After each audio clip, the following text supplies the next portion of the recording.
carrying out waves of strikes on a daily and sometimes it seems like an hourly basis.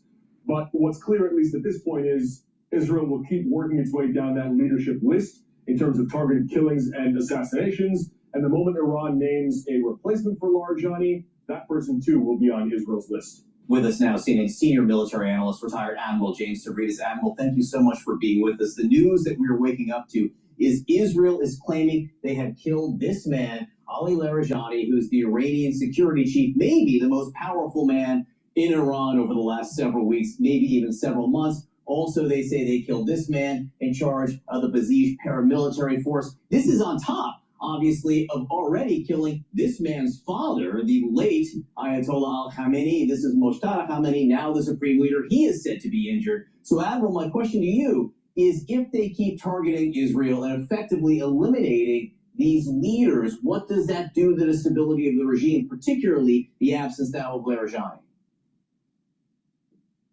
Let's park on Larijani for a minute. John, you'll get this reference. He's kind of the Cardinal Richelieu of this rotten theocracy. He's been floating around, manipulating, leading internal dissent.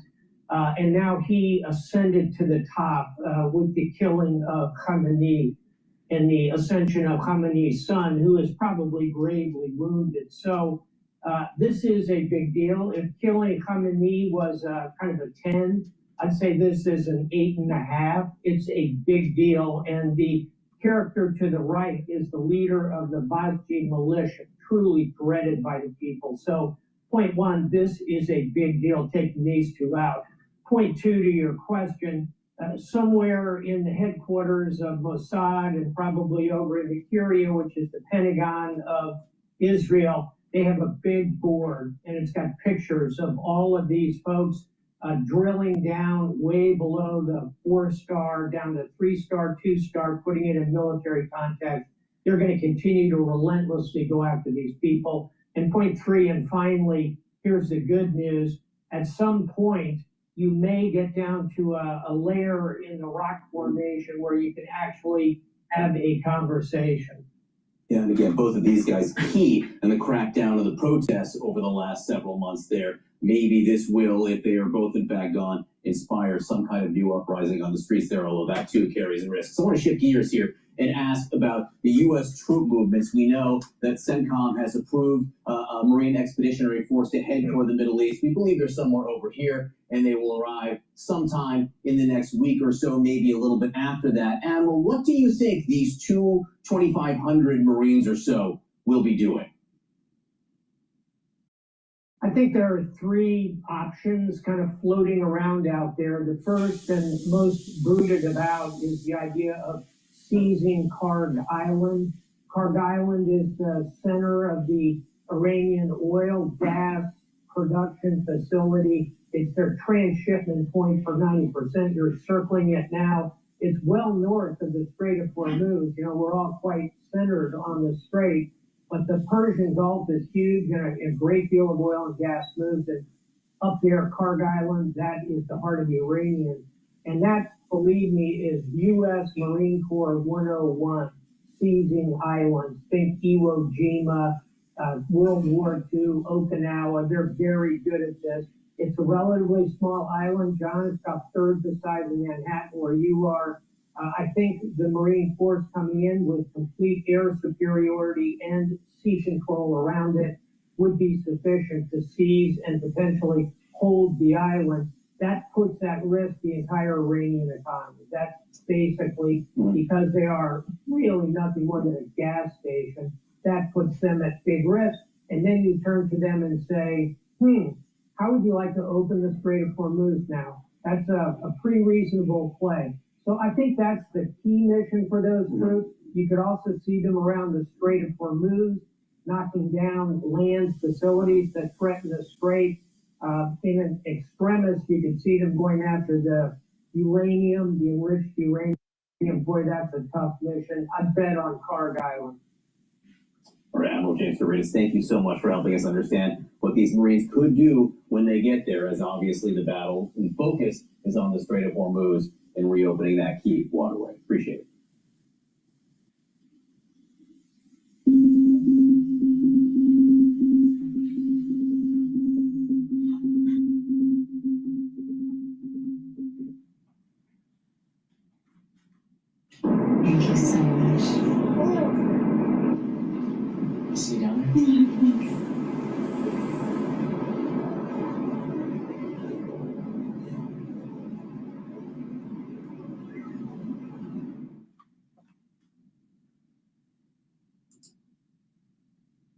feeling that this is all going to turn out fine, and boy, I don't want to be the guy missing it if it happens. Some have, B of A is a good example, looking back at '08 and looking at periods in which, in that case, the ECB hiked into inflationary pressure, which led to Lehman, as they said, 74 days later. Are you on the lookout for signals of a policy mistake? Oh, of course. And the policy mistake can also be from inaction as much as it is action. The problem here is the central banks are in a little bit of a bind. As Sarah mentioned, as we saw from the Royal Bank of Australia last night, they raised rates because of the inflationary pressures. Right now, we are on a knife's edge here in terms of inflationary pressures coming through energy prices, while at the same time, we have to worry about a slowing economy. Which way does the Fed go if forced to push? And remember, inflationary expectations tend to be very driven off the pump price of gasoline. And so that had been ebbing for some time, those inflation expectations, thanks to the effect of tariffs not being as bad as people have feared. Now you start to wonder if that's going to kick up again. The Fed is in a really difficult situation in terms of both political pressures, in terms of and I hate to say stagflation, it's a dirty word, but that is a valid consideration. There's also NVIDIA. We're about to hear from Jensen Huang with our Jim Cramer here, and they put out a forecast for $1 trillion by 2027. Concerns about peak data center spending around 26. I think they put that to rest. Do you have to have a view there? Because a lot of what has been rebounding in the market has been the AI trade.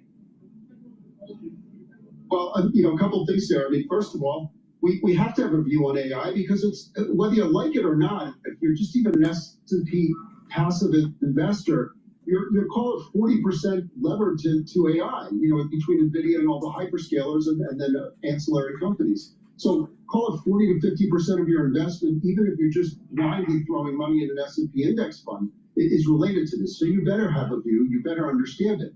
I do think there's concerns about the fact that not necessarily for NVIDIA, but in terms of other companies where you've had asset-light models moving to asset-heavy or impingement upon their cash flow, that does disrupt some of the rationale for investing in some of these companies. But they do tend to be predictable earners. And if Jensen Huang, it can meet these forecasts that he's laid out, which he's done a tremendous job of doing, that should ease people's concerns about the AI trade in general, even if they don't necessarily eliminate them completely.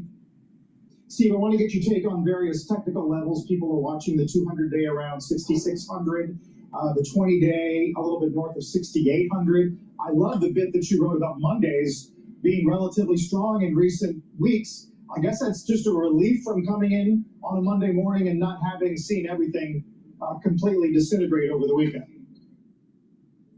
Yeah, I think that's a testament sort of to the general optimism. What I pointed out yesterday was 8 out of 9 Mondays this year have been higher. Yes, the average is about call it 35 basis points of a rally. We've had 2 Tuesdays because of holidays; those have been 50. But I do think that looking how we came in Friday, where we just fell out of this malaise and valid concern over what might happen over the weekend. But we didn't quite test the 200-day moving average, but we got it within sniffing distance. And then, when people feel that the worst is behind them, they do tend to rally. Also, we have a quarterly expiration this week, and I know no one really cares about triple witching anymore because of daily expirations. But they do tend to concentrate some volatility, and it's not an unknown feature to see a little bit of a rally ahead of a quarterly expiration. And there's very few outside catalysts where you have the Fed meeting is not expected to be much. So, if you get a slight improvement in the price of oil, you see stocks try to tick higher. And that's what we did this morning. And again, abetted by the desire to not miss a rally and chase one when it appears. Yeah, you're right about running out of catalysts here. Please go to my store, the-studio-reykjavik.com, and get the magnesium and zinc. The magnesium and zinc will help to boost up your immune system, help with brain function, and improve the efficacy of vitamin D3. Also get vitamin C and magnesium. This will help with your skin, your immune system, and your brain function. can stack them together, or you can take them separately. But please go to my store, boost up that immune system, and improve your brain function. It's really important. And since magnesium increases the efficacy of vitamin D3, vitamin D3 is a gene expression cofactor to help your cells to work properly. It also helps to build denser bone. It helps to absorb calcium and do some resistance training, and it'll help to deposit new bone matrix. Vitamin D3 also helps with cardiovascular health. And vitamin D3 helps to get cells to go into apoptosis if they're infected. That's why you should be taking vitamin D3 every day, especially during the cold season. Olive leaf extract, dual purpose. It's going to boost up the immune system and help with your cardiovascular system. How does it work? It's really simple. It brings down inflammation and helps you to control your lipid profile. So you're reducing plaque formation, and by bringing down inflammation, you're helping to boost up your immune system. Because if you have high inflammation chronically, your immune system is actually dysregulated. So please go to my store, the-studio-reykjavik.com, and get the olive leaf extract. Another great product that I have that's new is Super Strong Relief. This helps with headaches, tension headaches. You just apply it to your temples and your forehead and your neck muscles. It'll help to relieve the headache. It also helps with joint pain and muscle pain. So please go to my store, the-studio-reykjavik.com, and get the Super Strong Relief. This works within 30 to about 90 seconds. So please go to my store, have this available in your household. You never know when you need it. And again, it will also help with joint pain and arthritic pain. All righty.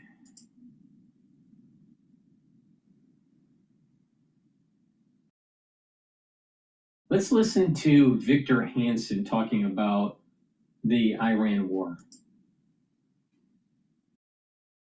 We're in the second week of the so-called Iran war. There's a very surreal war. I don't think any of us have seen anything like it. It's only been 2 weeks, and we're told that it's dragging on, that it's a forever war, that we're losing, that the Pentagon and the Trump administration have no plans. And yet, when you look at Iran, this huge country, much, much bigger, much, much more populous than Iraq or Afghanistan, and it has no military left. And yet, people say that it's unconquerable. It doesn't make any sense. Its output of missiles and drones at the Gulf petrol states and Israel has dropped by 90%. So what's going on?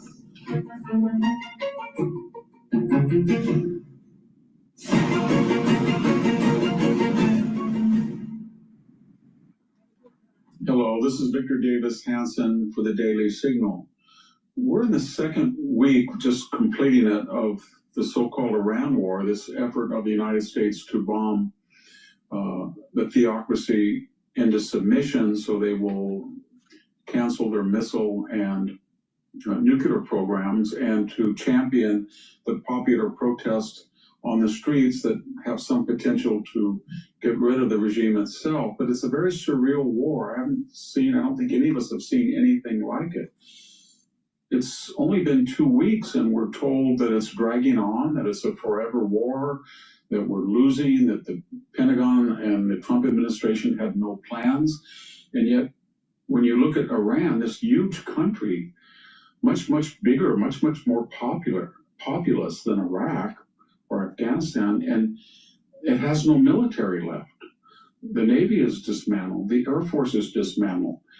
The Republican Guard, all of these special contingents are under enormous assault. The command and control is destroyed. The missile defense is destroyed. And yet people say that it's unconquerable. It doesn't make any sense. Its output of missiles and drones at the Gulf petrol states and Israel has dropped by 90%. So what's going on? And I think part of the problem is that there's no media coverage. There are no embedded reporters because we are not on the ground. When you don't have a ground fight in enemy territory, you don't have American embedded journalists traveling with the troops that can give diverse opinions, accurate accounts. All we have are the journalists who are allowed into Iran, and that happens to be, guess who? CNN. And they report the party line that comes out of the Iranian theocracy. Again, an air war is very hard to cover because pilots can't talk to anybody. They're at bases that are secluded and secure. They get in the planes, they fly their mission, and they go home. And there's no way a journalist can really get to them or talk to them. So all of our information comes from three sources. The Iranian propaganda machine, which is completely not credible. It's about as credible as the Hamas body count that we saw 2 years ago. Or CNN and a few other Western but very biased news outlets that only Iran will let in based on the conditions which they impose on them, and the Israelis. And the only thing you can find out about this war that's official comes from the Israeli government and some Israeli newspapers, the Israeli Times or Israel Times or the Jerusalem Post. So there's a lot of misinformation about the actual damage that we're inflicting.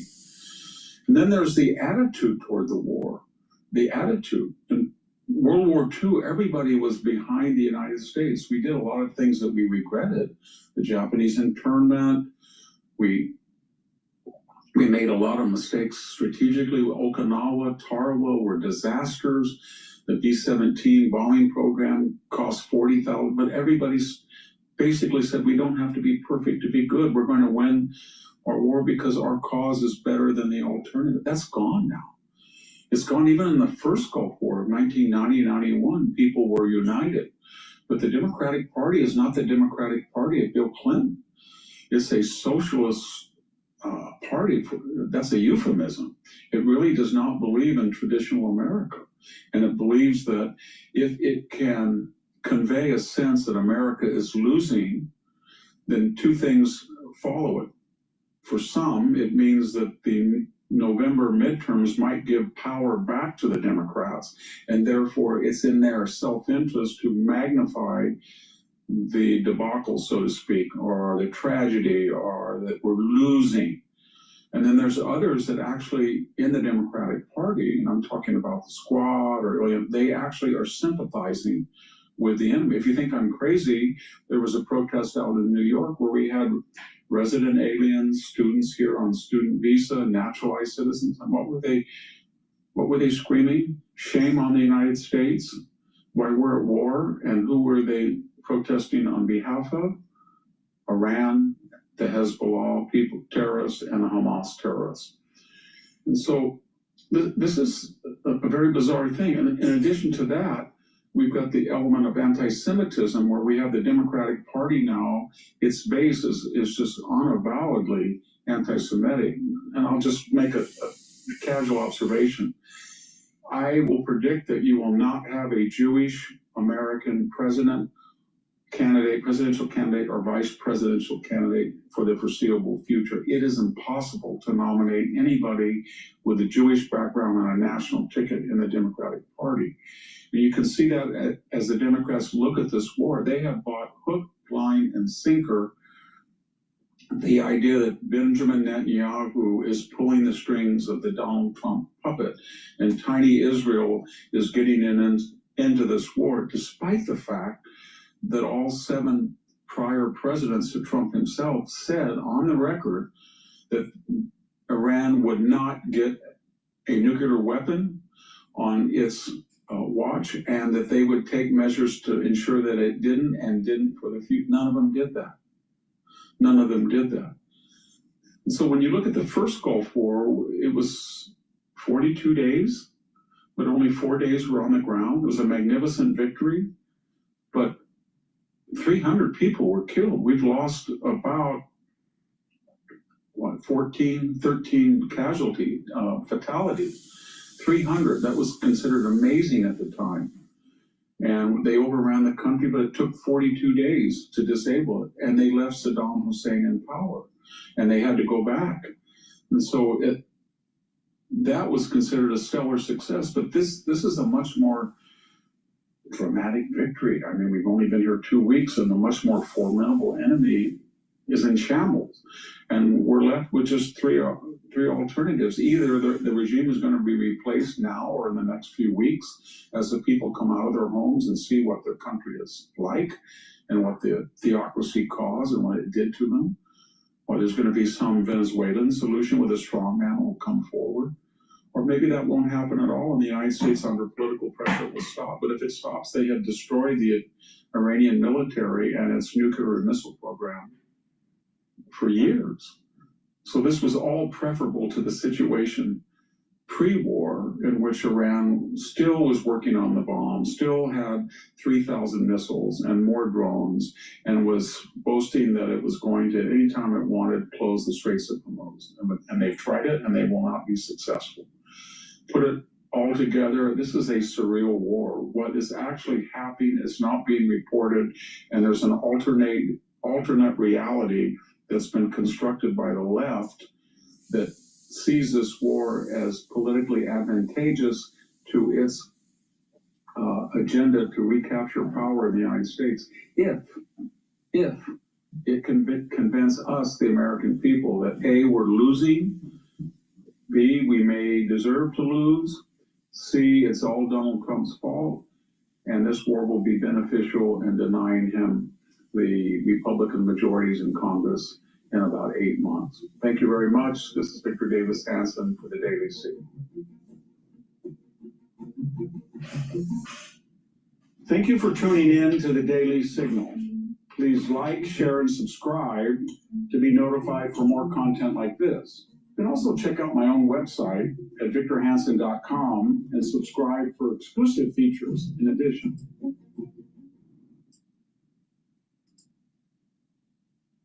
Directly or directly with the US, and he has been conducting these negotiations for his entire career. So it could be a blow to any desire the administration may have to seek some negotiated end to this conflict. Yeah, very good point. Mike, many thanks, Mike Hanna at the White House there.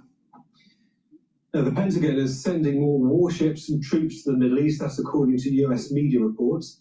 The amphibious assault ship, the USS Tripoli, is now heading to the region along with Marines. It was stationed in Japan.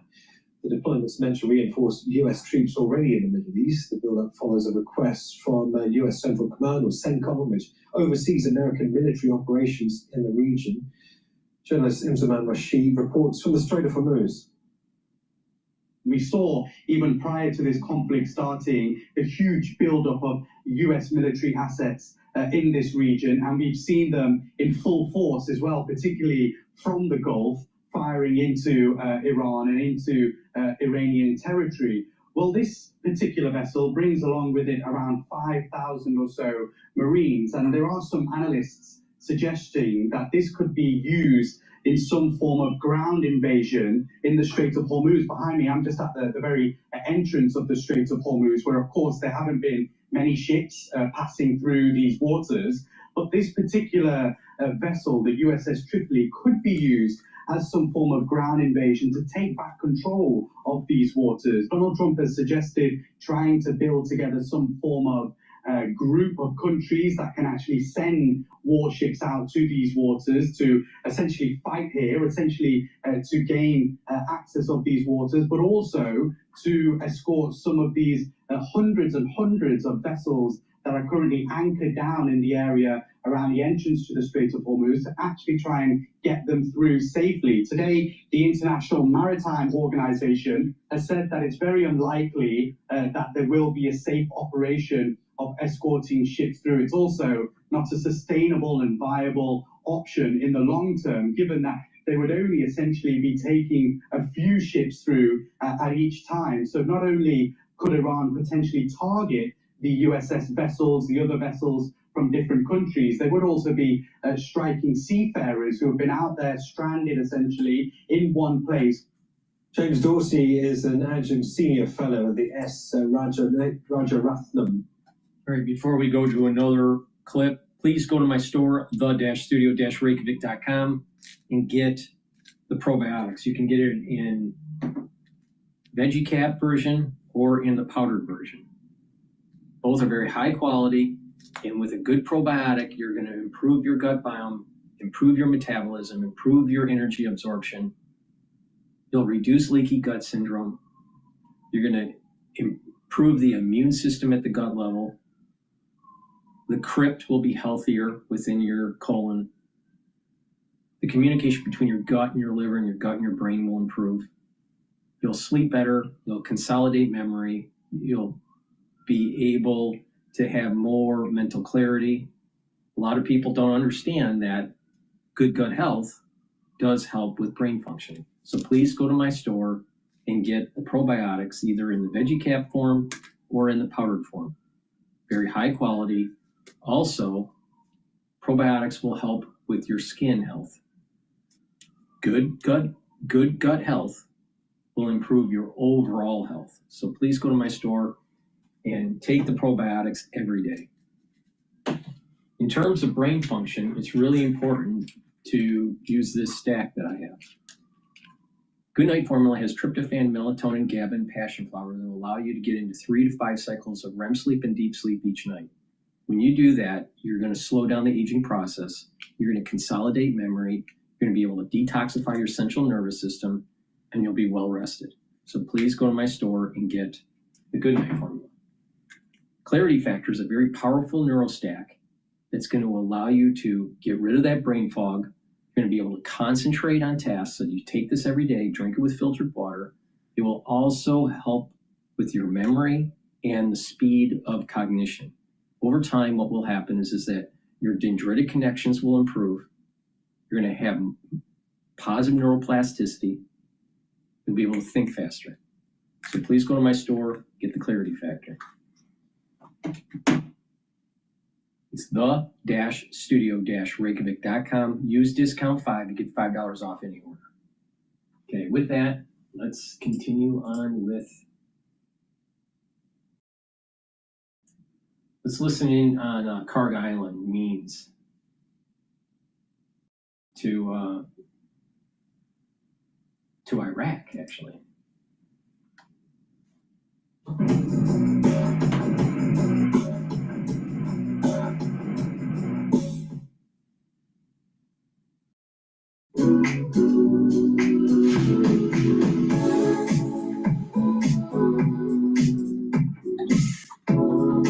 Economist and Steve Moore, host of More Money, WABC Radio. Gentlemen, welcome. Dan Briette, I just want to stay with Karg Island. We talked a little bit with Aaron Cohn about it. But the pipes, how much of Iran's oil goes through the pipes? How much of it goes through the waterway of the Strait of Hormuz? I don't know if anyone's really focused on Karg Island until the last weekend when it got slammed by Allied bombing. Yeah, great to be back with you, Larry. I really appreciate the conversation, the opportunity. I learn from you every single day. But look, I think people need to understand what Karg Island means to the country of Iraq. Roughly 90% of their oil that hits the water comes through that one island. It's an island in the northern part of the Persian Gulf.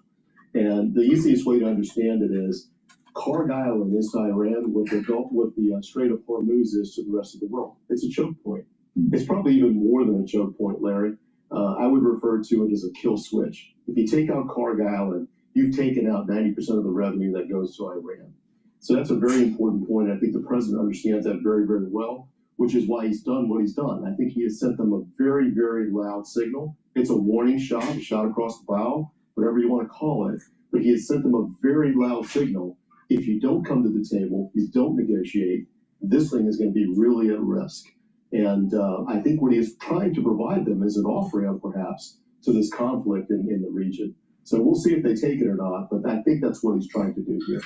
I don't know if you know Karg Island or any of the geopolitics here. Of course, if you knock out Iran, you'd also, the oil markets would take a hit. Prices might jump up again.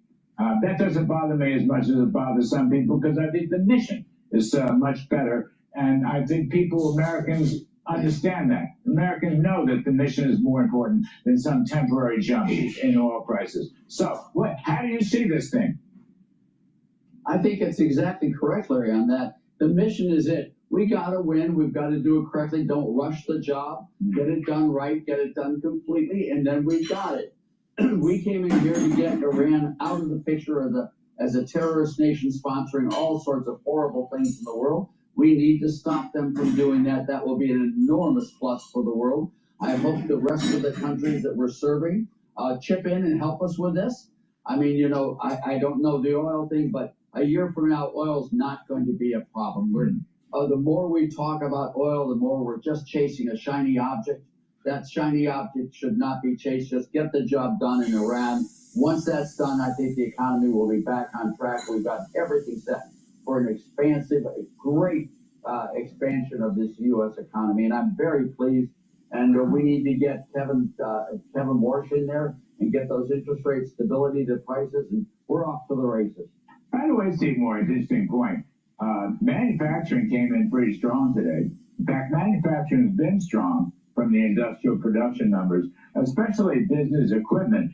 That may seem like small beer with the grand scheme of the war, but nonetheless, there's a lot of tailwinds and incentives behind the Trump boom, which I don't think are just because we had a little bump up in energy prices is going to stall out. So I want to get your take on that. And do we, you know, at the same time, what about the NATOs? The NATO allies, I'm calling them allies, I guess they're allies.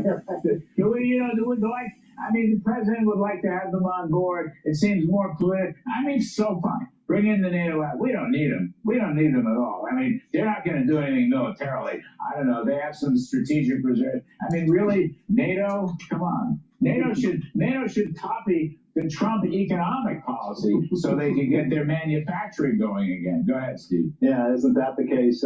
And by the way, that manufacturing boom you're talking about, the purchases of equipment and machinery, that's a direct result of the Trump tax cut, which gave the immediate expensing for those kinds of capital investments. And no surprise we're seeing a boom. But I like Donald Trump, are just disgusted with the Europeans at this point. I mean, my goodness, it's in their own interest, Larry, to get the rates of Hormuz open. They're paying high gas prices too. And I don't understand it. And this is not what an ally does, especially when it's in their own interest to make sure that this free flow of oil. I'm with Arthur. And by the way, Arthur, the futures markets are saying exactly what you're saying. That 3 to 4 to 5 to 6 months from now, we're going to be back to $50 to $60 barrels of oil. That's what the market is telling us, and it can't happen soon enough. Yeah, people should have a little bit of patience. Dan Brea, you know, the futures market, there's a wisdom in the futures market. It's usually right, not always right. I just wanted to know, when you tally up the barrels of oil, okay, the Saudis are moving through their east to west pipeline. The beneficence of Mr. Trump is to allow the Iranian Karg Island pipeline to, so far it's intact, okay, but you're saying that is the basis of most of their oil. We are, however, at the same time, letting them transit some of their Iranian oil through the Strait of Hormuz, which I see as, again, Aaron Cohen would call it psychological warfare. You know, the door is open, maybe some discussions. Is that possible? I mean, how much of this goes through the Strait of Hormuz and how much of it doesn't? Well, it's roughly 2 million barrels a day, give or take. It's what they're taking out of the island and putting one through the straits. But they're not doing that today. I guess it's down, much more than that. But on average, it's 1.5 to 2 million barrels a day. And I think, Larry, when you think about what that means in terms of the world supply, look, we produce roughly 105, 106 million barrels a day. We consume about 104, 105. If we took all of that off the market, all 1.5 million barrels, all 2 million barrels, whatever that number is today, we might see a small spike in prices, but it's going to be because of the war. It's going to be because of the risk premium that's associated with going in that particular area. It is not going to be because we've lost that oil in the marketplace. It's not going to be a supply shock, I should say. So I don't think that the impact is going to be all that great. That's why I think about this in longer term blocks of time. I think as we look at that futures market, as you mentioned earlier, it does show that the prices are going to come down, and quite dramatically. And I think all of these little things that we're looking at in the marketplace today are simple bumps in the road. They go away, though, really, really quickly if this conflict comes to an end. And that's why I think the president struck that island. He's giving them an off-ramp. He's giving them an opportunity to come to the table. If they don't come to the table and he does take it all out, again, we're going to see a short blip. It's going to come right back down. Yeah, well, they maybe, continue their stupidity and not take it, then the president has made his position very clear, what he's going to do to them. Art Lafford, it just, again, seems like small beer. In fact, you know what? We'll save Kevin Warsh for another day. We'll save Kevin Warsh and Jeanine Pirro and the Justice Department and Senator Tom Tillis and all that stuff for another day, because we really would like to have Kevin Warsh running the Federal Reserve as soon as possible. I see Steve. I don't know. We don't have enough time to do it justice. But we'll have a movement and we'll have another segment on the whole thing. Steve Moore, congratulations. 65 areas require a photo ID. The only one that doesn't is voting. It was in our riff. It was in our riff. It was in your outline, and it was totally fabulous. Dan Buriette, you probably don't know what we're talking about, but it's great fun having you on board. Art Lafford, wonderful to see you. Steve Moore, thanks ever so much. You want a vehicle, Dad? Please go to my store, the-studio-reykjavik.com, and get the lignans. Lignans helps the immune system and the endocrine system, brings down inflammation, soaks up free radicals. Lignans will help with the cardiovascular health and also brain function. By bringing down inflammation, you're reducing plaque formation. By bringing down inflammation at the brain level, you're improving the health of your neurons. Also, ashwagandha root helps to control cortisol levels and blood glucose levels. This helps with the cardiovascular health, also brain function, and your immune system. You can stack them together for added benefit.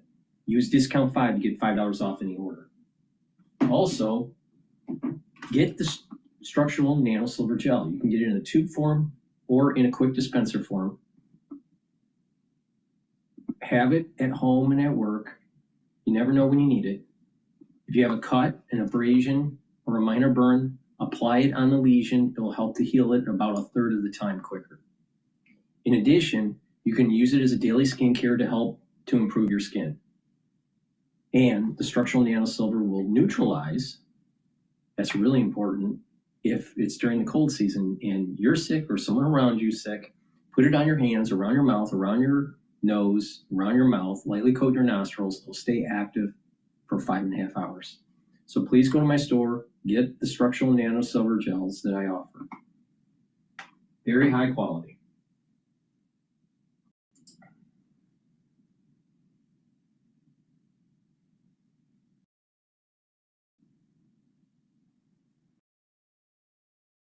All right, let's see here. What else is transpiring in the news? Let's listen into Bloomberg.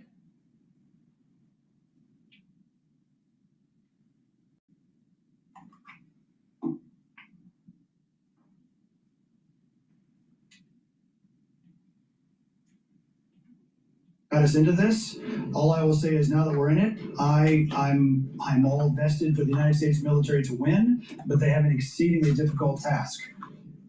All right, so exceedingly difficult task that you're trying to make easier with Swarmer. Let's talk about the proceeds from the IPO and what you're going to invest them in. Where does this capital go? Sure. Of course, more engineers to go from bomber drones and FPVs to, of course, maritime interceptor capability, because Swarmer is a brain, it's a capability that allows drones to cooperate and behave and to attack targets autonomously. You can imagine the demand signal blinking red across the world to be able to intercept all these cheap drones and to meet threat with a cost-effective threat. Not the ridiculous $2 million solution that the U.S. defense cartel comes up with, but rather very cost-effective solutions so that we, A, can be effective, and B, not bankrupt as a country. So, Eric, it is clear that the center of gravity in warfare is changing. As you continue along this path and you act as the non-executive chairman of Swarmer, how do you see the battlefield looking in 5-10 years? Just how big of seismic shifts are we about to witness? It's like going from crossbows or longbows to machine guns, not just even rifles. That's how much of a change. Warfare will even change society because of the democratization of precision strike. when, just imagine the difference. An old Javelin missile, which cost $150,000 a shot with a $200,000 launcher, now you can do the same job with a $750 drone out to 15 kilometers. It's an extraordinary change. And the Department of War, the U.S. defense budget has gotten way too bloated and way too dependent on a cartel that is not very competitive. The true innovation, the battle lab, has been Ukraine for the last 3-4 years, and we ignore that at our peril. What lessons should we take from Ukraine, or Iran for that matter, Eric, in order to save money on defense? I mean, it's not something you want to scrimp on, obviously, but I think the administration right now has floated another $500 billion raise for the total budget to $1.5 trillion.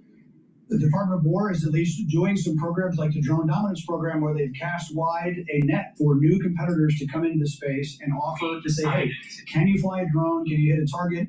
Can you do that? That's at the FPV level. That's kind of an infantry level weapon system. They need to do that across the spectrum to bust up the ridiculous cartel that is the Northrop, Lockheed, Raytheon guys that are literally going to bankrupt the country.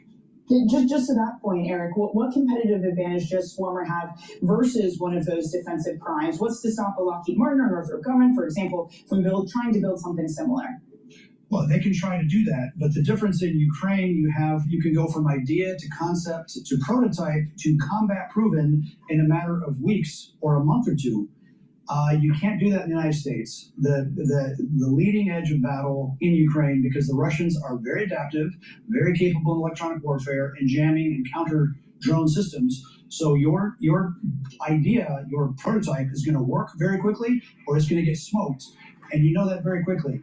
The U.S. has a very lethargic design, build, testing program with a highly bureaucratic system that really prevents the kind of speed of iteration that you get with Ukraine, when people are operating out of their garages. Eric, I want to get your take on the either benefits or drawbacks of autonomous weaponry. This debate was highlighted, obviously, by the Anthropic negotiations with the Department of Defense. But how do you see autonomous weaponry? Is it something that we need in our military, or is it something that we should fear? Adapt or die. That genie is out of the bottle. Look at what the Iranians are doing with very low-cost weapons, destroying most of the key radar systems, having pushed U.S. aircraft back another 1,000 miles from the edge of battle because they're at risk. Those are with cheap, basically self-driving, right? The Shahed missile is basically navigating itself based on ground interaction, on terrain contour matching. You can call that even a version of AI. They're doing that, and they're doing that for $30,000 a piece versus multi-billion-dollar radar systems and weapon systems. It is a true asymmetry that we truly will ignore at our peril. Eric, I think just, for everyday people, when they hear about this technology, the fear is always, what if it gets used at home? Not necessarily drones, but AI surveillance type technology, again, as Matt mentioned, that was part of the Anthropic disputes. You could always say, I trust this current administration, but what happens if there are other administrations that I don't trust? How do we balance out a genie that's out of the bottle, advanced tech that's become necessary for the battlefield versus concerns at homes and issues of privacy and otherwise for an American public? I think people do not realize the extent of surveillance capitalism, and if they hold their iPhone or their Google mobile services device and it's calling a server 100,000 times an hour, reporting back where you go, who you call, what you buy, what you browse, your data is is leaving you at the rate of a machine gun every minute, every second, every hour. So that ship has sailed as well. There are other options for that, but that's for another day to talk about. All right, Eric. Well, we're going to leave it there. Hope we get that other day to talk to you. Thank you for joining us, Eric Prince, non-executive chairman of Swarmer and the founder of Blackwater. Let's get a check on the markets this morning. Over an hour into your trading day, we are looking at equities still pushing higher. Not much movement, up 0.6%. NASDAQ outperforming, up 0.8, aided by a 10-year yield, which has been dropping. We're down 2 basis points at 419.65. A Fed decision tomorrow with probably not much happening. But Brent crude still moving higher by 1% as oil energy infrastructure continues to come under attack in Iran. Brent crude trading at $101 a barrel and 14 cents. Matt. All right, coming up, NVIDIA's CEO makes $1 trillion AI pitch to investors. Venture capitalist Song Yi Yoon weighs in next. This is Bloomberg Open Interest.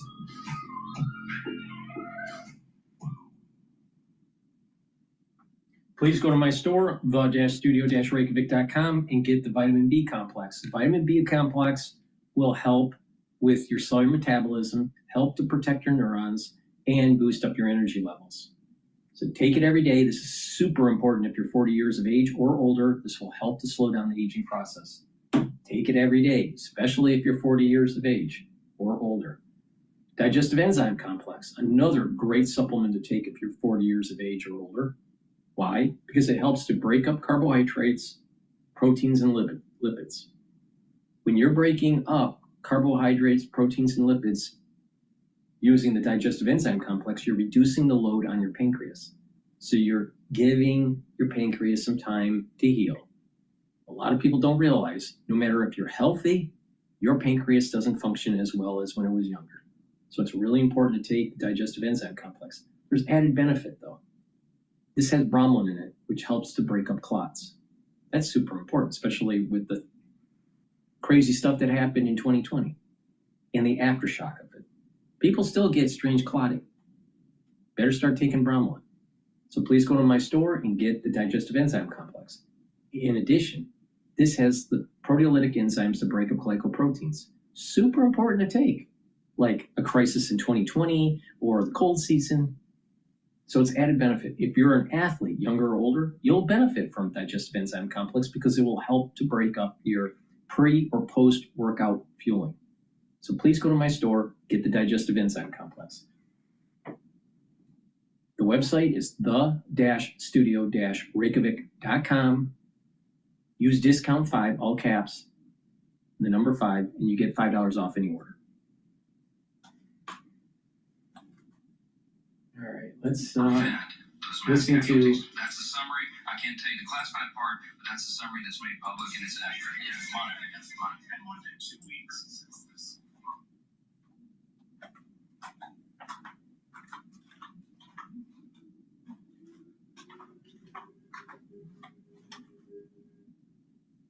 There's anti-American service purposes. Why has the House not heard testimony from a cabinet official about this?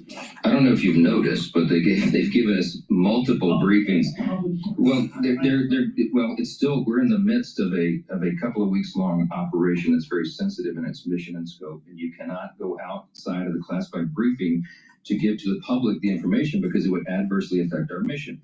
They have well explained this to members of Congress in multiple briefings, both before, during, and after the operation commenced. We had the auditorium full of House members. The American public is getting. I've just relayed to you the summary of the non-classified information. All members are out talking about it around the clock. You're following them around with microphones, getting their clips and insights and their opinions.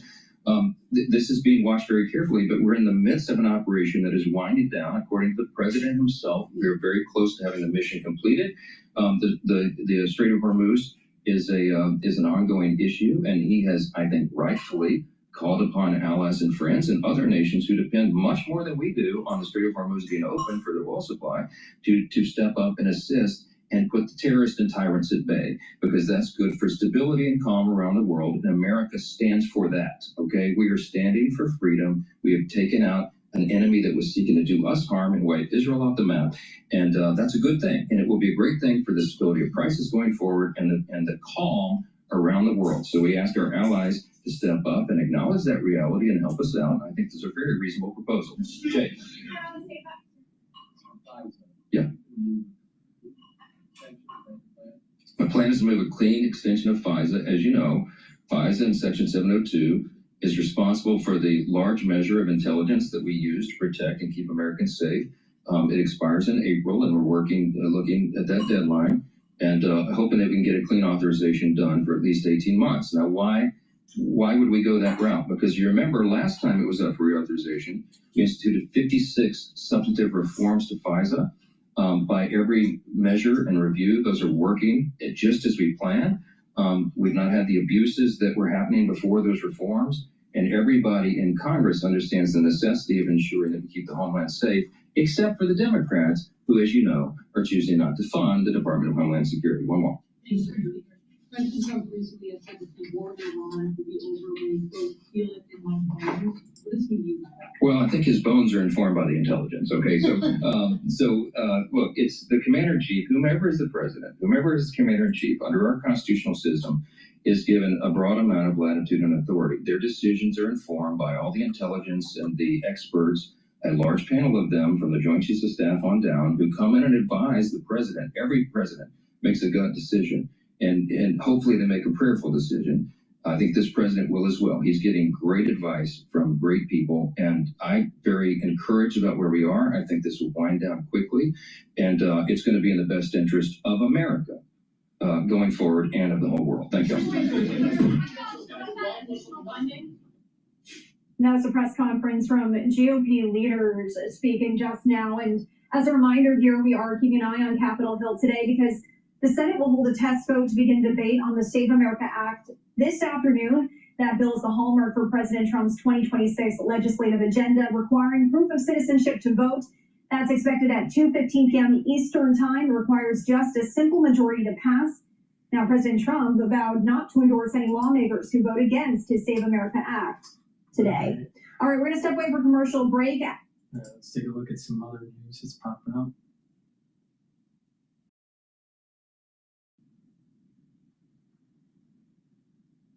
All right, this is important. Irish PM reveals how Europeans feel about U.S.-Iran conflict. Leprechaun Lemonade is back at Raising Cane's for a limited time to celebrate St. Patrick's Day. One love. Meet your new favorite email design platform. Create stunning emails without touching a single line of code. With our editor. Today is very much an economic day in terms of the level of engagement I had at meetings, in terms of the very, very strong and growing economic relationship between the United States and Ireland, and over 800 Irish companies now investing in the US, creating over 200,000 jobs.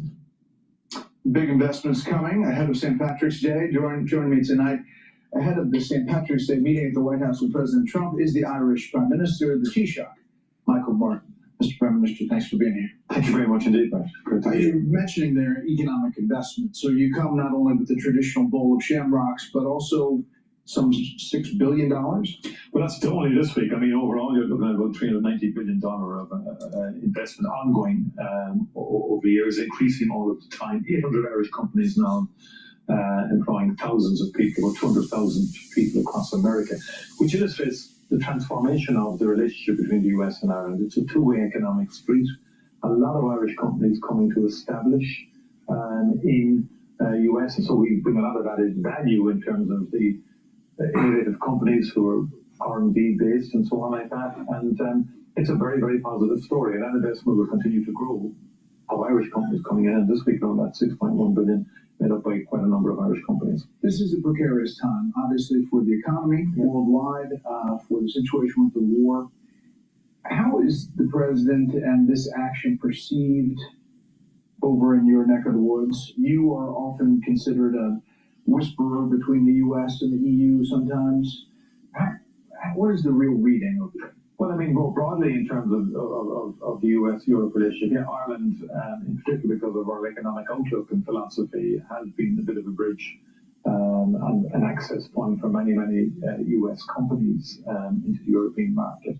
I think in terms of all wars create uncertainty, and there is a concern in terms of this. On the other hand, everyone has acknowledged that you cannot have a rogue state like Iran getting control of nuclear weapons. And it was a very, very repressive regime.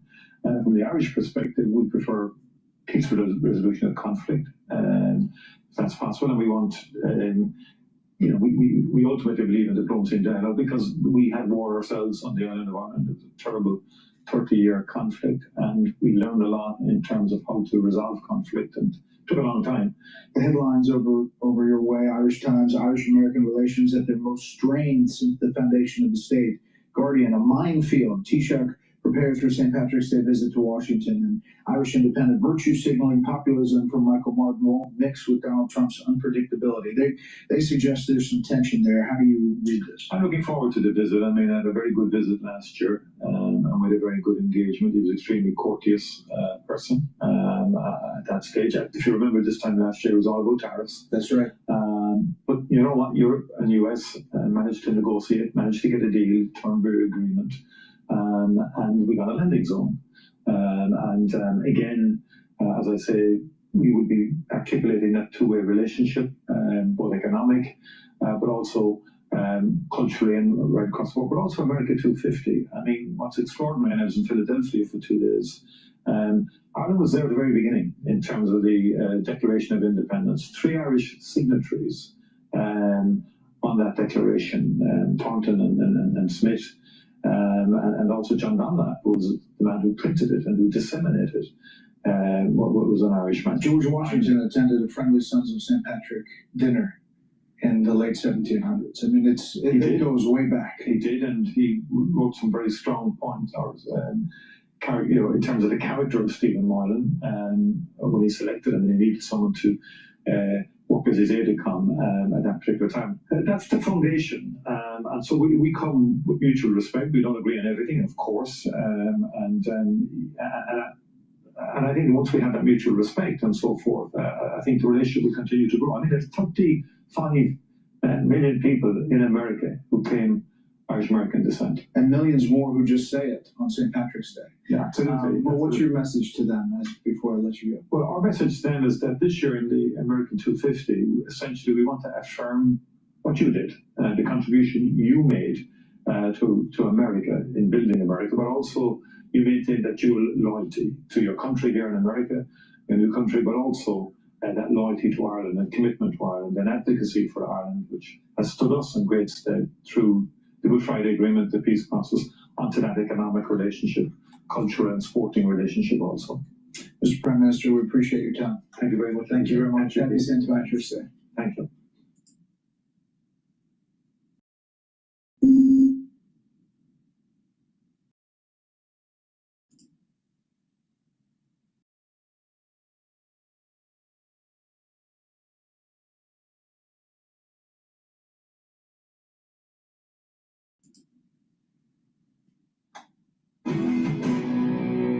Israeli forces confirming that Michigan synagogue attacker's brother was a Hezbollah terrorist commander, and they got rid of him permanently during these strikes last week in Beirut. Our next guest knows all about the fighting the war on terror here and abroad. Jim Hansen ran counter-terror operations in the U.S. With the U.S. Army Special Forces and joins us now. So what is different about this over the last 4 attacks? What stands out from you, which is different from after 9/11 and the years after Iraq? I think the change has been, previously we were concerned about what countries immigrants came from, whether they had been radicalized by a mosque or a particular radical imam preacher, and obviously the internet. But I think now we have to add to that the climate of violent hyperbolic rhetoric by the revolutionary left and some Democrats that is demonizing Israel, that is demonizing the Trump administration, for partnering with them in fighting against these terrorists, and in some way is inciting some of this violence. Hey, Jim, I was watching video in New York City, in Midtown, where hundreds of people were chanting for the Ayatollah, for Nasrallah, and for Hamas and Hezbollah in New York City. I mean, every one of those should have been looked at with facial recognition and find out where they're getting this sentiment from, don't you think? 100%, and we need to trace back and see who's funding those. I mean, we know in a lot of ways it is the usual suspects from the revolutionary left. It's Soros and the rest of those open society type organizations. And we need to look at what they're doing to fund it, how they're stirring up this kind of anger in a way that now has boiled over and is causing deaths to American citizens for their cause. So I want to bring you to a quote in the Wall Street Journal about this new Made in America terrorist trend. Western counterterrorism operated for decades on a simple premise: threats from somewhere else. That premise no longer holding, the ideology no longer needs territory, command structures, or training camps. It travels easily, moving through digital networks and personal grievances. It is radicalized, unfolding quietly inside their own societies. So that's pretty much what you were saying, correct? You don't have to see if they went to Lebanon. You don't have to see if they want to spend any considerable time in Iran. You just see where they're logging on, which is tough to do. And how do you do that in a society where you cannot discriminate based on a religion? You can't say Muslims are the problem. You have to say Islamists or jihadists. And how do you tell what they're doing within an insular community, where that may be more acceptable than it is other places? And in this case, I think we should have been able to find the fact that this guy had a brother in Lebanese Hezbollah. They have their own Lebanese Hezbollah scouts. So I think it's likely that this guy may have been a scout as a young kid in that village. So I think we have to look at all of those, where they came from and how they got radicalized here in the United States. I would hope there will be an asterisk next to his name, whatever he did. But what about the Old Dominion? I mean, this guy's in jail for helping ISIS, gets out on good behavior, I guess, after 6 years, and no one's tracking him? Next thing you know, he's killing one of these great Americans, this ROTC teacher who, if you look at his military career, he's just a superstar. And he dies because this guy gets out of prison after telling us he's ISIS. Yeah, that's a dismal failure of the people who run that part of our justice system, and the mentality of the Democrats that says, oh, no, everyone should have a second chance. I don't believe anyone who has been involved with terrorism in any way should have a second chance at anything. If he's naturalized, denaturalized, and remigrate him right out of the United States. All right, Jim, thanks so much. Hopefully we don't have any more terror attacks to talk about, but Sally, I think we will. Jim Hansen, thank you. I'm Steve Ducey. I'm Brian Kilmeade. And I'm Ainsley Earhart. And click here to subscribe to the Fox News YouTube page to catch our hottest interviews and most compelling analysis. Foods are great. Israel on this. It's pretty insulting to the American president.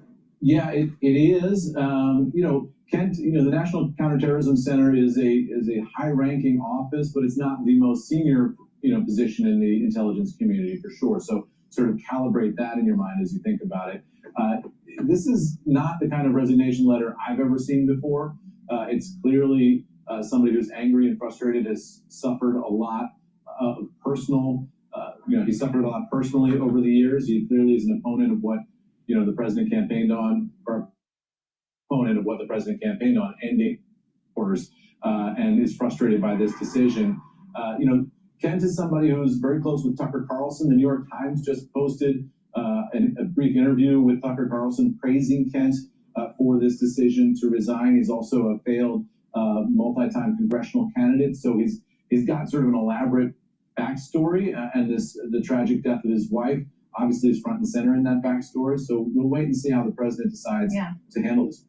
Yeah, the Tucker detail is important too. Who's been lobbying against this war. Thank you, Eamon. Eamon Jabbers, keep you close in case we hear from the president. Let's turn now to the macro environment. Here with us at Post 9 is the former director of the National Economic Council during President Trump's first term, Gary Cohn. He's also the former president of Goldman Sachs and current vice chair of IBM. Welcome back. It's good to have you. Always good to be here. How are you thinking about some of the implications for the market around what's happening in Iran? I'm going to go back to how. So I think you have to start with the basic issue of supply demand of some of the most important commodities in the world, whether it be nitrogen that we're not talking about as we head into the growing season.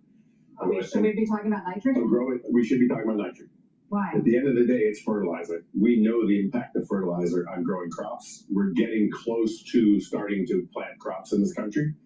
And without nitrogen, without fertilizer, we will have diminished yields. And again, it's a yield game.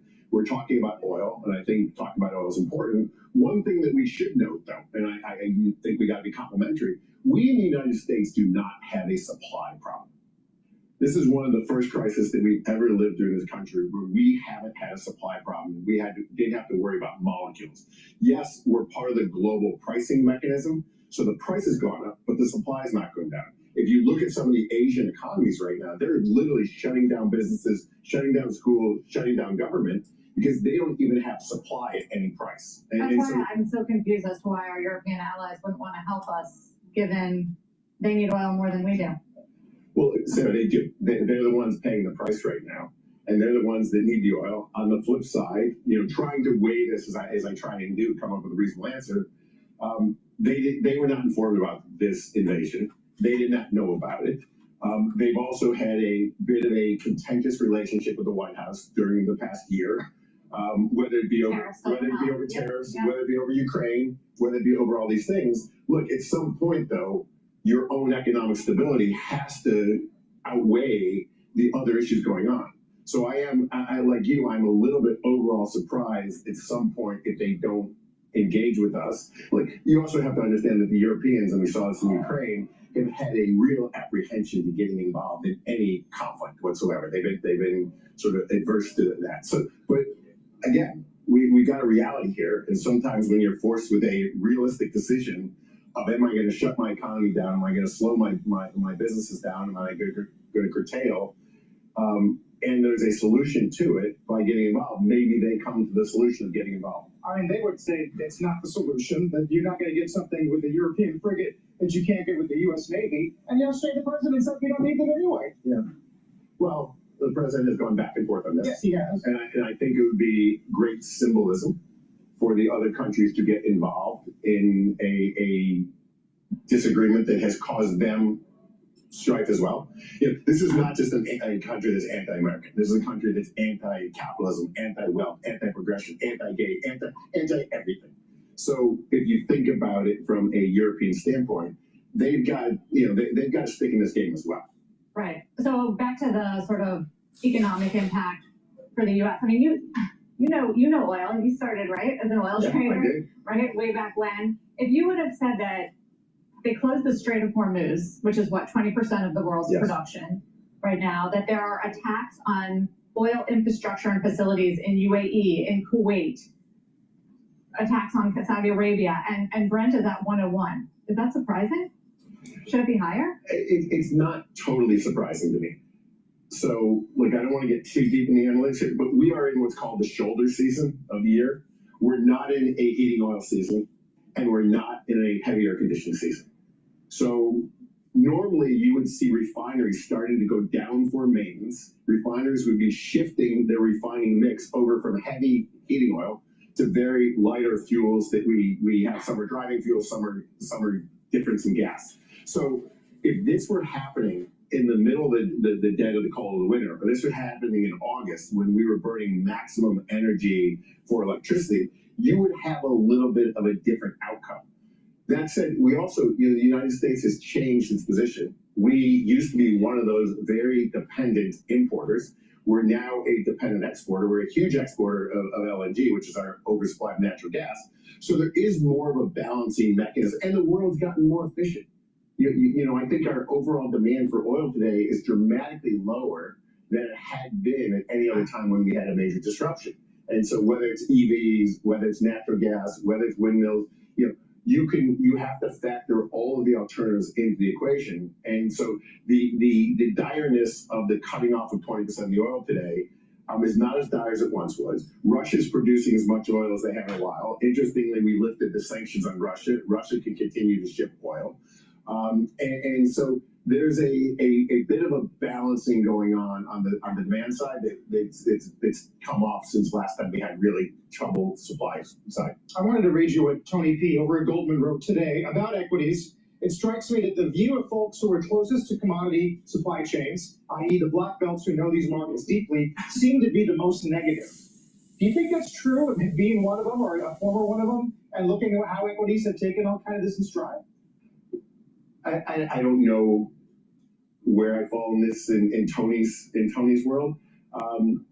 Look, I think what the people that grew up in the commodities world know is we know that if this whole war were to end tomorrow, skirmish were to end tomorrow, we open up the Straits of Hormuz, it's not turning on a spigot. We've been down long enough where countries have had to shut in production, they've had to curtail production, they've had to slow down. So the world's not going to reset back to prior export limits overnight.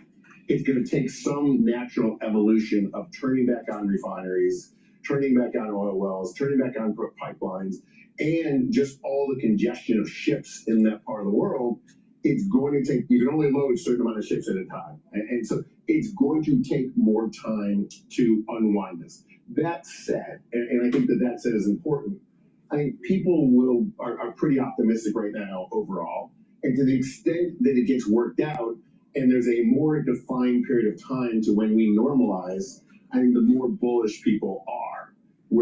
So that sort of offsets, people like me that grew up in shipping oil around the world and understanding the logistics of it.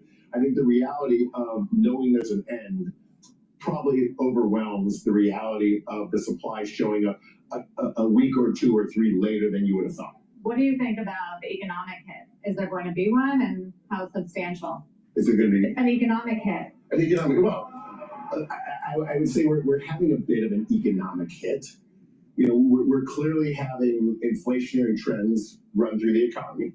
I think consumer confidence is getting hit to some extent, and we're seeing less and less consumption, especially in the middle to lower wage population, which is a story we've been talking about for the last year. We've been talking about the unemployment picture. We've been talking about consumption at the lower wages population, and when you go through times like this, and you go through stress, and you have prices rise, if you're on a fixed income and you're spending an extra 50 cents a gallon for gasoline, that's being taken directly out of your disposable income, and you're able to consume less goods and less services. And so I think the American consumer today is feeling that. So we are having economic consequences today. And how bad do you think it'll get? I don't know how. Change your view of recession odds, for instance? It doesn't really change my view of recession odds right now. There's so many other stimulus coming through. Like Torsten mentioned, we've got the big beautiful bill coming through. We've got tax refunds coming through. We're in a period of time where there's enough government spending and enough government stimulus around where I'm not worried about a recession. But we've been having this discussion for 5 years. You're never worried. I've been on the opposite side of you for 5 years, so I just want to make it clear. Lately, there's been no sign. Well, because Torsten put out a piece today that talks about the frequencies of recession. So I'm not worried about a recession, but I am worried about the overall consumption flywheel in the United States. As the longer people are spending an extra 50 plus cents a gallon for gasoline, it's coming directly out of their disposable income. And we all know that gas inflation is the single worst inflation we can have because people get out of the car or truck, they hold the nozzle down, and they watch the numbers tick. And they knew exactly what they paid last week, and they knew what they paid the week before. And if they're paying $20 or $30 extra this week, that's but it's only 3% of their overall, It isn't. It's not. If you look at sort of middle income America or lower income America that lives in more rural places, that drives their pickup truck to work 100 miles because they live 100 miles, it has a dynamic impact on their consumption capabilities, and also everything else that's getting delivered. The price of leisure just went up. Airline tickets are going up. Even though there's good demand, airline tickets are going up. The price of getting something delivered to you is going up. The price of baking is going up. It's all trickled down through the economy, and it may be 2 or 3% here and 2 and 3% there, but those 2 and 3% add up to really drive people to different short-term consumption patterns, and it also drives people to have less and less confidence in themselves, so they tend to spend as little as they possibly can. You mentioned the pressure on some of these Asian countries. Mm-hmm. The Gulf states are in a different position than they were a few weeks ago. Does that change their CapEx commitment resolve or their investing resolve in either the United States overall or the AI build-out or something different? I think it doesn't change. I think they will continue to invest. The one thing we know, they're going to invest a lot more money in military equipment and defense equipment. So, the one thing we've all learned is the state of military war fighting has changed, and being prepared for drones and being prepared for drone warfare and having the infrastructure permanently there in the Middle East is particularly, we are going to see major CapEx in that area. I don't think it will stifle any of the investment that's going on in the data centers, in AI, in growing their economy. Fortunately, they're beneficiaries of this oil price if and when they can sell oil. Now, no one's really harvesting that much of this price right now. The Russians are probably the biggest beneficiary of this because they're the ones actually selling oil right now. In the Middle Eastern countries that normally flourish as oil prices go up, they're not flourishing because they're not selling. What do you think the Fed does with all this? I think the more interesting thing coming out of the Fed is we're going to get dot plots tonight, or scattergrams, as I've been calling this, because they don't make a lot of sense. Well, I guess they do make sense to the people doing it. So I think what we're going to learn tonight is we're going to learn what people's forward projections are. And I think those forward projections will be a telltale sign of how people think about what's going on in the Middle East and how quickly it will end. The longer it goes on, I think the higher you would probably leave your interest rate forward curve. The quicker you think it's going to end, you probably are more inclined to potentially talk about lowering rates, meaning that this inflation bump is a bump, and meaning that we've got an unemployment picture that's not rosy, and you could get yourself to a position where cutting rates makes more sense if you thought this was a short-term event. So at this point, what, one cut this year? That's what the market's pricing in. Yeah, I think the market's probably right. I think that when we get a new Fed chair, Kevin will come in and give us what he's promised. It'll give us a cut, but at the same time, he will start selling down the balance sheet. So, you maybe get a cut in the front end, you'll provide securities, extra supply securities in the back end. I don't think the front end cut lowers overall interest rates on the curve. So it doesn't do a lot for home ownership. It doesn't do a lot for credit cards. It doesn't do a lot for automobile loans because those are priced on the 5 to 7 to 30-year part of the curve. And I think that part of the curve is going higher, not lower. We're going to see more, I believe we see more Then what's steepness the in the point? Then tell him not to shrink the balance sheet. Well, but Kevin, I agree with Kevin that the Fed was never meant to have a massive balance sheet. It bought the balance sheet when it was trying to stimulate economic activity. We were back in the zero interest rate environment. So now that we're in the higher interest rate environment, we can settle down. But overall, if I'm the Fed chair, you would want less of a balance sheet. You would want to have the ability when things got tough to have the dry powder to use the balance sheet effectively. And I think Kevin, having lived through 2008 and sort of arbitrated all of the different bank discussions in the mergers, potential mergers and failed mergers, he understands the importance of having a balance sheet to lever up when he needs to.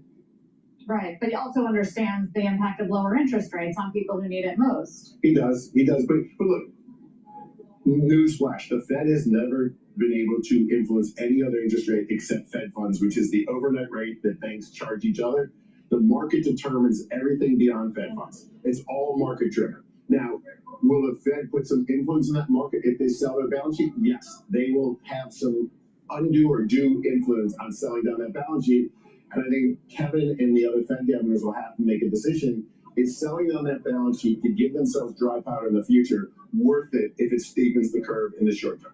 And I think they probably will come to the conclusion that it is worth it. We're going to be talking a lot more about that in the months ahead. Gary, thank you very much for joining us. Thank you. Always a treat. Gary Cohn. Nice 20 minutes with you.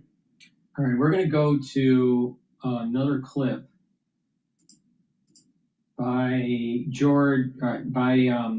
Judge Napolitano interviewing Professor John Mearsheimer. Now, Mearsheimer has been, he's a professor. He's one of the big three, which is, he's the younger of the big three when it comes to political science and international affairs. The big three are basically Kissinger, Brzezinski, and Mearsheimer. All right. Fukuyama may be,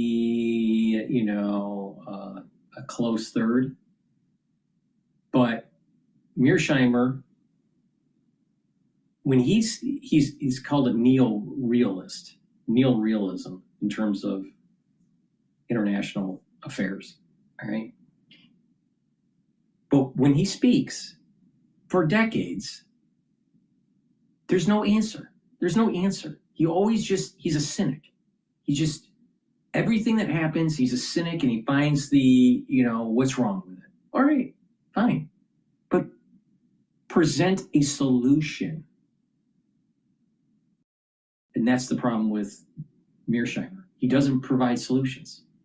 He says that Trump's so bad, Israel's going to fail, and blah, blah, blah. Provide a solution, Mearsheimer. You have all this academic experience, and sitting and watching world events for decades, why can't you provide a solution? You can't. You can't. All right, so while we dissect his argument, please go to my store, the-studio-reykjavik.com. It's the-studio-reykjavik.com. Get the cleanse. This is 30 parts per million, max 14 or max 35. Max 35 is 35 parts per million. Max 14 is 14 parts per million. But you take it the same way. You use it the same way. Teaspoon a day, swish it in your mouth, gargle, about 20 seconds, and swallow it. This will help to boost up the immune system, improve your oral cavity, help the health of your epithelial cells in your oral pharynx. And when you do that, you're neutralizing and improving your innate immune system. It's really important to do every day. I've been doing this for 6 years. Now, with max 35, max 14, or cleanse, if you're not feeling well or someone around you is not feeling well, like the cold season or something more major, guess what? Take a tablespoon or two a day, neutralize, do that every day until you weather the storm. Once it passes, then go back to your maintenance dose. It's really simple, but take this every day to help to boost your immune system. So please go to my store, get the max 35, cleanse, or max 14. They're at different price points with different parts per million. I also have structural needle silver lozenges and drops. For the drops, you can get honey and lemon, blueberry, which is very popular, and cherry flavor. Or you can get the lozenges in orange splash, vitamin C, and manuka honey. Very high quality structural nano silver lozenges and drops. Once you have that throat irritation, take them right away during the cold season, the allergy season. It's really important. A lot of people don't realize that if you have something benign, like just a common cold or allergies for a week, you're doing damage to cells and tissues. It takes 2 weeks to heal that damaged tissue and those damaged cells. So if you have allergies or common cold 3 times a year, 9 weeks out of the year, you're either sick or recovering. So this is the reason why people that are chronically sick, even if it's benign, like a common cold, you age faster. So if you mitigate it or you prevent it, you actually allow your body to heal, focus on other things, and you're slowing down the aging process. So by taking structural nanosilver lozenges and drops and taking the max 35 or cleanse, you're actually slowing down the aging process because you're mitigating benign, common infection. So if you don't believe me, take a look at someone that's constantly sick, and you'll notice that their skin is not as healthy, their eyes aren't as healthy, their metabolism isn't as well, they have less energy. So if you pay attention to me, you'll be able to build up all those vector directions, vector points, to help to slow down the aging process. Please go to my store, the-studio-reykjavik.com. Make sure you use discount 5 because I want you to save money, because there is elevated cost because of the Biden administration, tariffs, the war in Iran. Affordability is hard for many people. I'm trying to help by making sure that you use discount 5 and you get $5 off any order. All caps, discount 5. Go to my store, the-studio-reykjavik.com. Let's listen to Professor John Mearsheimer on how he's a neo-realist, but never has an answer on how to solve the problem. No, what he is a cynic.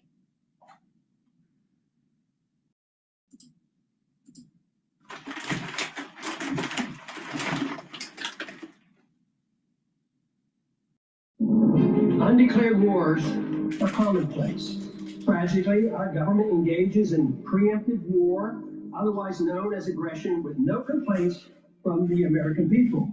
Sadly, we have become accustomed to living with the illegitimate use of force by government. To develop a truly free society, the issue of initiating force must be understood and rejected. What if sometimes, to love your country, you had to alter or abolish the government? What if Jefferson was right? What if that government is best which governs least?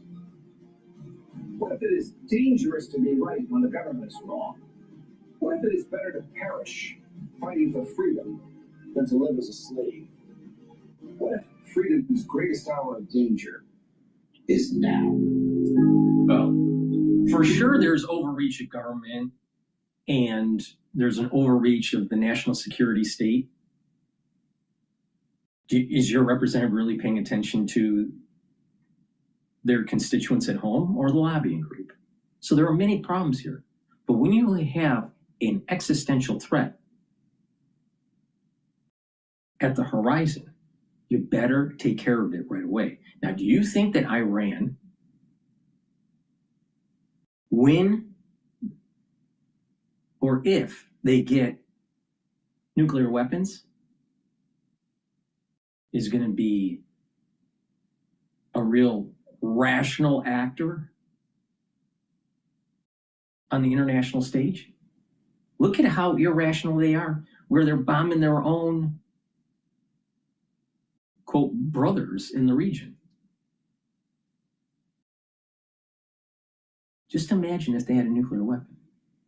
So it's sometimes, Judge Polentano, you need to kill the enemy.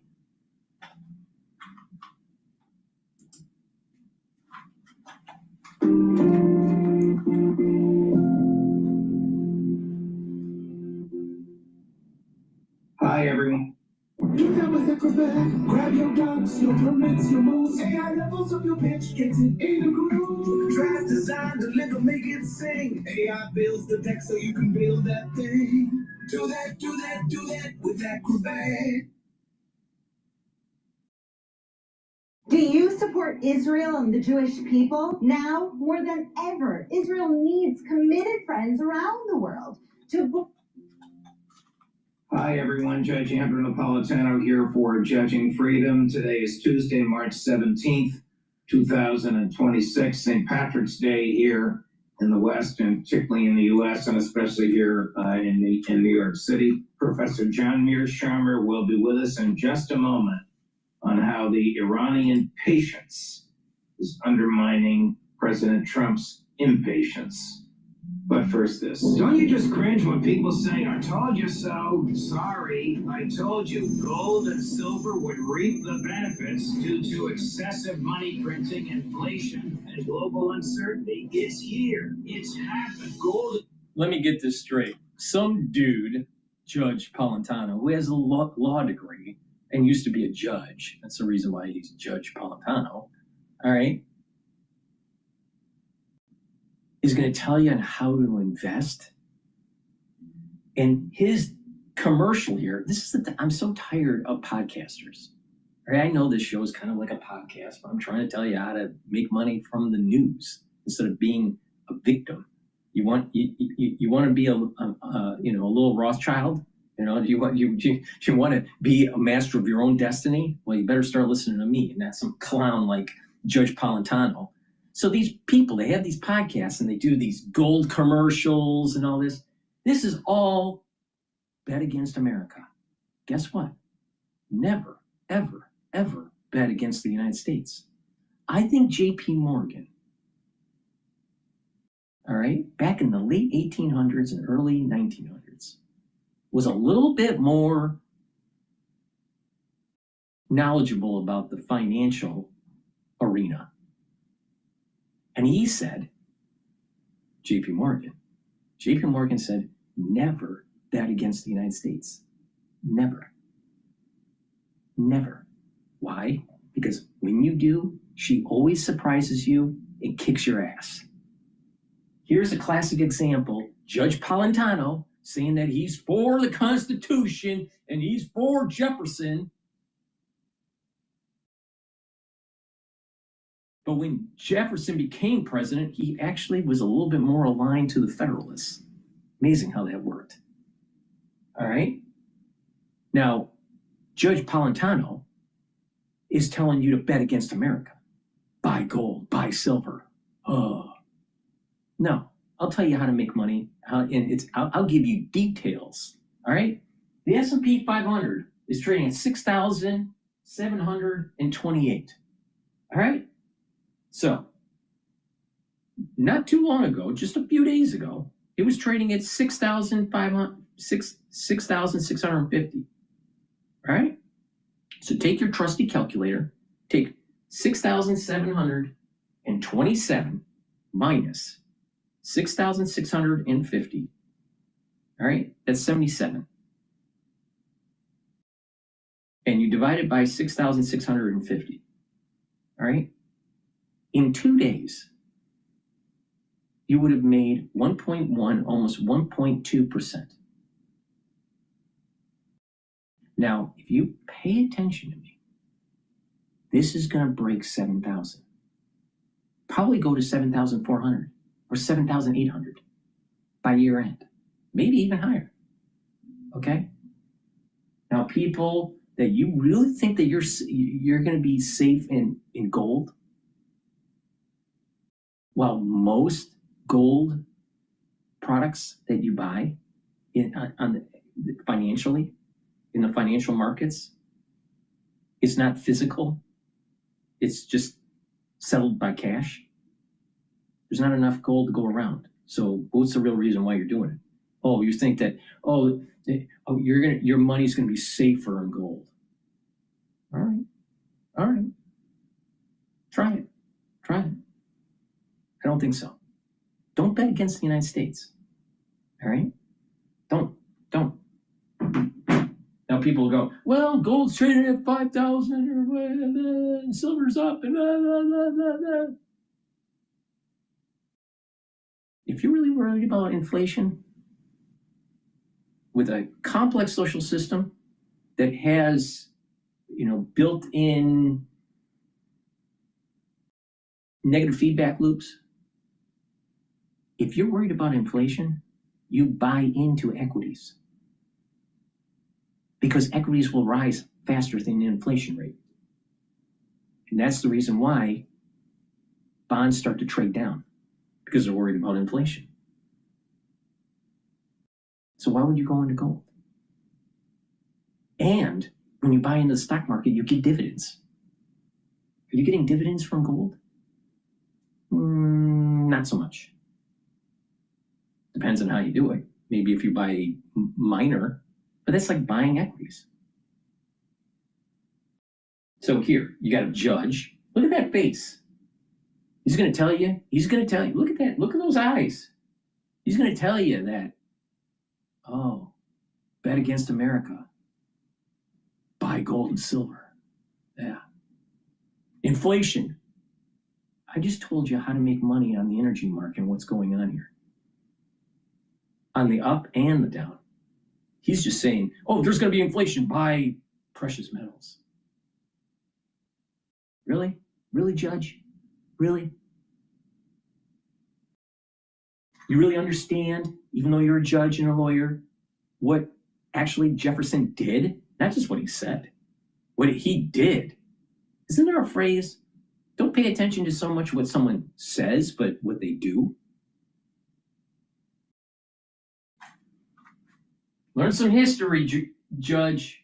All right, that's just Judge Polentano and the bullshit that he's projecting on his podcast about bet against America. And we haven't gotten to the neo-realism of Mearsheimer. Silver reached all-time highs. Did you call Lear Capital and buy some? It's not too late. Experts are predicting higher prices ahead. So all he cares about is making ad revenue for his podcast. But he's rich enough. Why is he doing it? Greed. But Lear Capital, precious metal, and they've been around since 1997. Wow, that's a long time. But if precious metals are so precious, why the fuck are you selling? You ever thought about that? Why are people selling gold to people that are listening to his podcast? Because you're a sucker. That's why.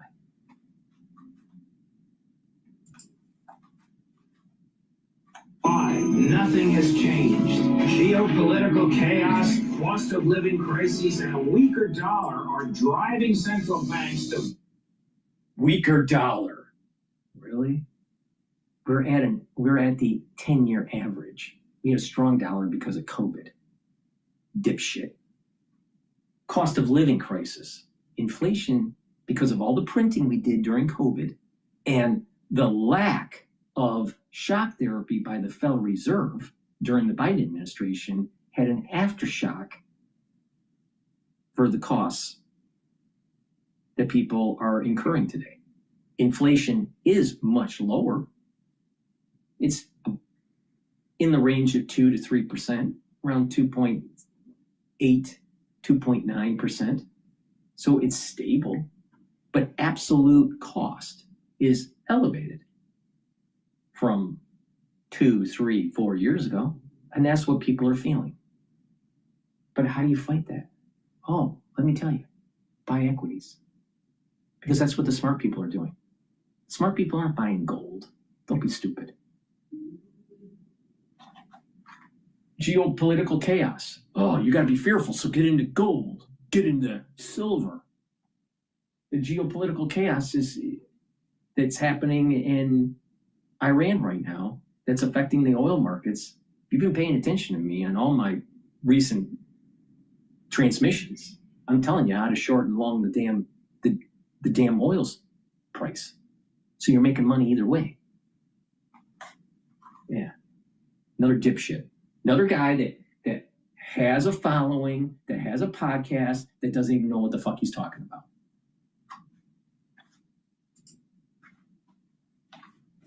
Boost their gold reserves. Forecasts suggest gold could hit $6,000 an ounce and silver $200 an ounce. Even Morgan Stanley ditched the six. Yeah, and the S&P 500, under those circumstances, most likely would be at 8,000, 9,000. So which one would you rather have?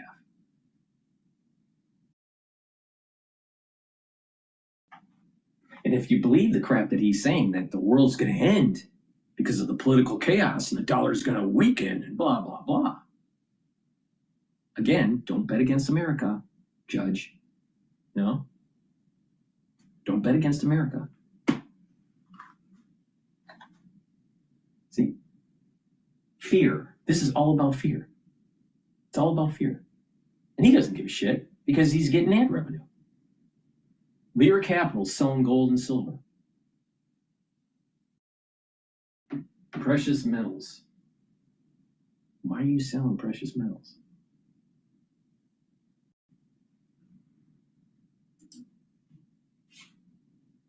'40 rule for 60-20-20, putting 20% into precious metals. They're getting educated, and you should too. All the best in the business and the... No, 70% equities, 30% bonds.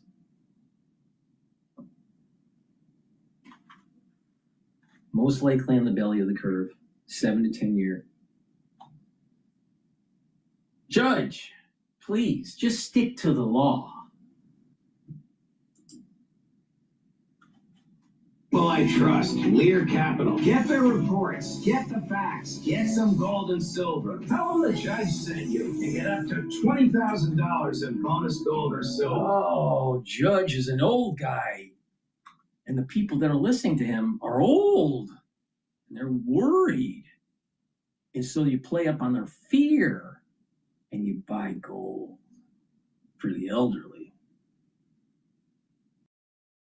That's what this is. I hope you understand it.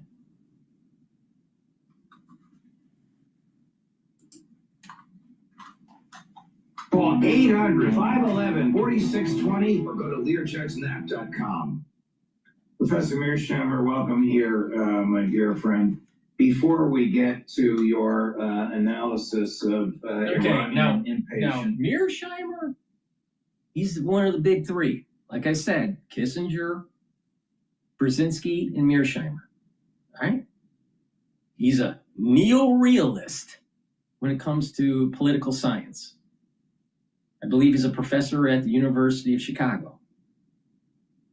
He did serve in the military, so thank you for your service, Mearsheimer.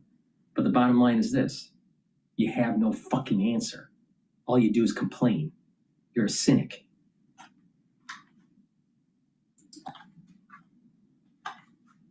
Iranian patients and Trump impatience.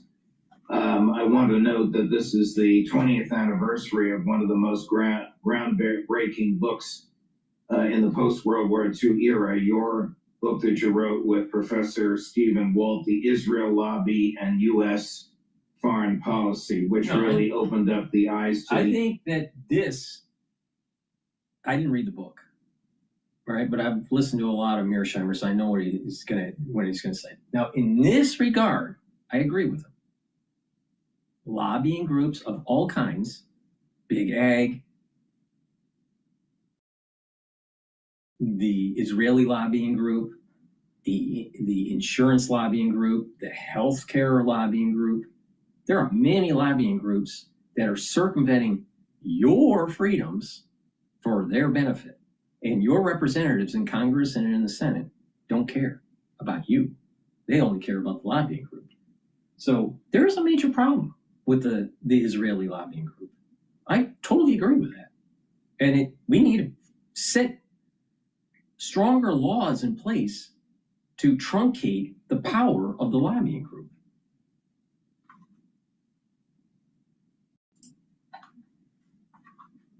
Entire world of the influence that the lobby has on American foreign policy. Today, it seems like a vice, doesn't it? Yes, it certainly does.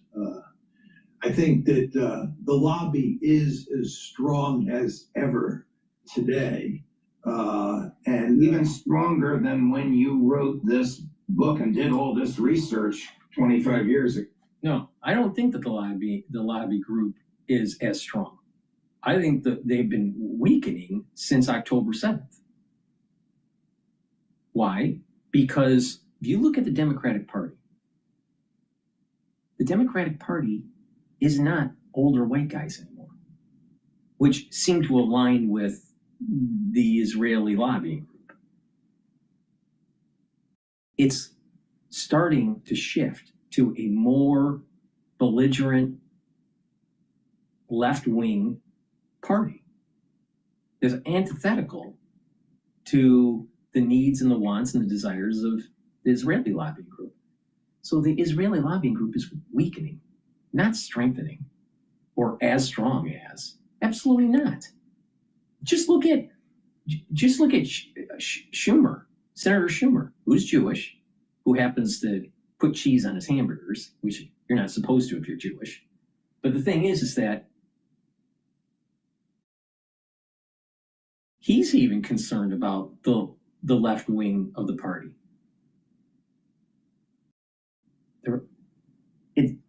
The Democratic Party is changing. It's no longer centrist or slightly left of center. It's ultra left. So the lobbying group for the Israelis, the Israeli lobbying group, is weakening. It's not. But is it strong? Is it strong? Yes. But is it as strong today as it was 10 years ago? I don't think so. I think that the inflection point happened when the left wing started to become more belligerent and October 7th happened of 2023. But let's listen to the neo-realist that has no answer to anything.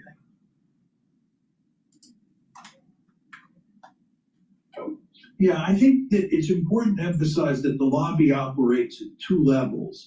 One is that it goes to enormous lengths to influence public discourse about Israel and the U.S.-Israeli relationship. And furthermore, it goes to great lengths to influence policy, actual government policy. In terms of actual government policy, it's clearly as strong as ever. Where it's really lost out is in terms of the discourse. The discourse has fundamentally changed. Criticism of Israel, criticism of the U.S. relationship with Israel has become abundant. It was almost unimaginable that we would be where we are today in terms of the public discourse when Steve and I wrote the article. Exactly. That's the point I'm making, Professor. 10 years ago, 20 years ago, when the left wing of the party wasn't as belligerent, as crazy, there wasn't so much pushback. Now there is. There's lots of pushback. So the lobbying group isn't as strong today. That doesn't mean it's not strong, but it's not as strong. It's based on relative, you know. What's the comps? What's the comparisons? Back to the neo-realist. The discourse has changed, and the big question that you have to ask yourself is how long can the policy of supporting Israel no matter what remain in place in a world where the discourse and public opinion has changed so drastically? Can overwhelming public opinion overcome the extraordinary wealth that the lobby has and the manner in which it has used that wealth, funding the political campaigns of 2/3 of the members of Congress? Well, we're going to see moving forward because there's been a sea change inside the Democratic Party, and exactly how it plays out remains to be seen. I think it's hard to imagine someone like Rahm Emanuel or Josh Shapiro, who are both joined at the hip with Israel, becoming presidential or even vice presidential candidates inside the Democratic Party. And you already see Gavin Newsom distancing himself from Israel and from AIPAC. And I think that will be the trend in the Democratic Party moving forward. And then if you look at what's happening in the Republican Party, I think that Tucker Carlson is the wave of the future in the Republican Party. So I think that in terms of actual policymakers, that you're likely at some point in the future, hard to say where, you're going to get a change. I usually wouldn't. With custom homes, breathtaking sights, and neighbors from across the country, Highland Green is the best move you'll ever make.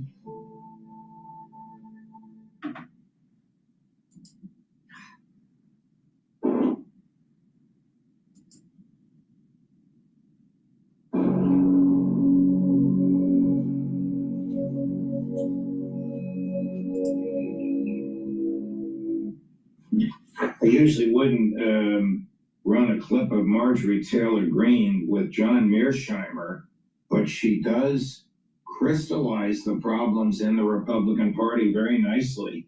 This is from yesterday, Chris number 12. Why would an American president lead his political party into the midterms waging a full-scale major war completely unprovoked on Iran on behalf of Israel? And that's the way most Americans see it. They see this is for Israel, not for America. Why would an American president do that, which is forcing gas prices to hike? Isn't she paying attention to what the Ayatollah said for decades? The United States, the great Satan. The little Satan is Israel. We have a target on our back.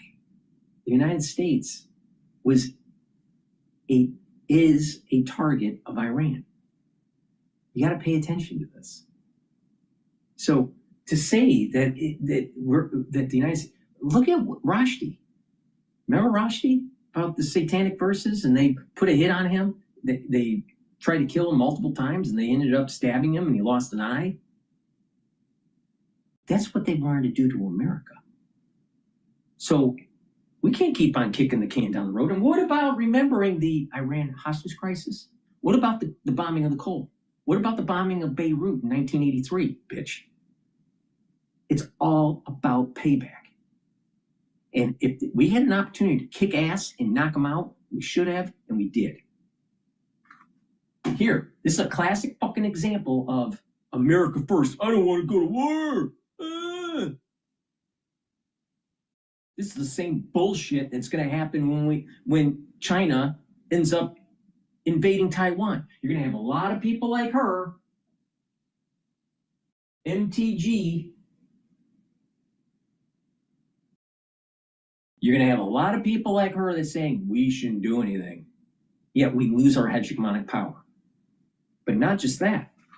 She's too stupid to even see what just happened. We went into Venezuela to get the heavy crude to make sure our PADD 3 refineries in Texas and Louisiana stay online. And then we go over to Iran and start controlling the oil supply to shoot over the bow of China, saying, do you really want to take Taiwan? Because guess what? We just controlled your oil, your energy supply. So all this is about the war in the Pacific. Why can't she see this?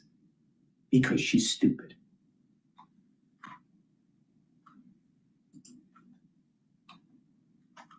Right here, going into spring break, where families are going to be driving out of town, going into summer, declaring and waging a major. Think about this, what she's saying. Think about what MTG's saying. Kick the can down the road so you can have cheap gas for the summer. Kick the can down the road so the Republican Party has a better chance in the midterm elections. Selfishness. Selfishness.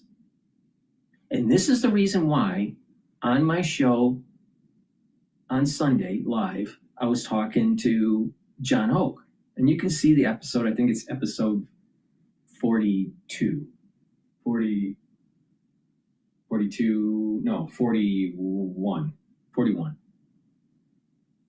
Watch it. I state that no one in the world, including you and me, deserve to live because we've done so many things wrong, especially in the last, I don't know, your whole life. Nobody deserves to live.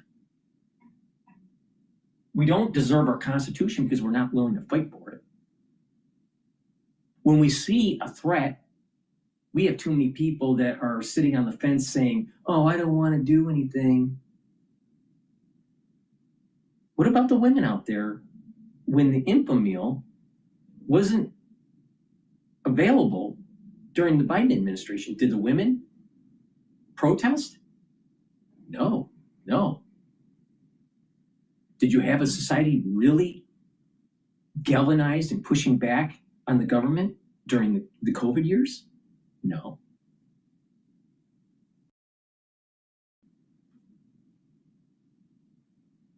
So you don't even deserve the freedoms you have. Look at all this prosperity we have in the United States. All the freedoms and the economic prosperity. Do you deserve it? No.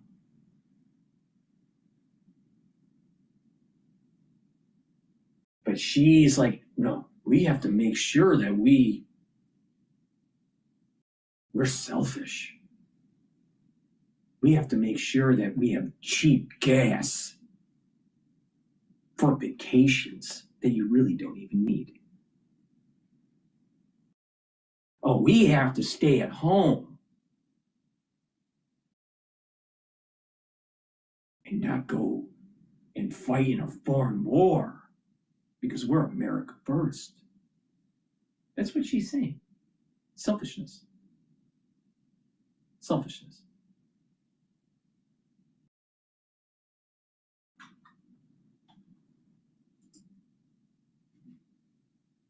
that seems to have no end in sight, that is not de-escalating, it's escalating every single day. And it just doesn't make sense. We said on every single rally stage, no more foreign wars. No more foreign wars. Okay, obviously she's not too bright, and she probably didn't read Homer or the Odyssey or the Iliad. Probably didn't Thucydides. She probably didn't read Thucydides. She probably didn't understand the Thucydides trap. She probably doesn't realize that if we don't build up our military, if we don't check China's expansionism on the first and second island chains, that we're going to lose our hegemonic power. And our way of life will radically change because they will control the shipping lanes. You know that little thing called the 9-dash line? MTG, you should know this. So certain wars need to be fought. So what she represents America first? She's saying no foreign wars anymore? Really? Do you want to have the 21st century China? Because that's going to be antithetical to American prosperity. No, we got to get our Julius Caesar ethos, go into Gaul, chop off the fucking heads, put them on stakes, and march back to Rome. That's what we need to do. Instead of a bunch of people going, oh, this is the type of person that weakens America, not strengthens it. There are wars that you need to fight for. There are things that you need to just get the job done. And this has been in the works for 47 years. 47 years. The lack of leadership, being afraid. Now people would say, well, Dr. Paul Cottrell, that's going to help the Israelis. It's also going to help the United States.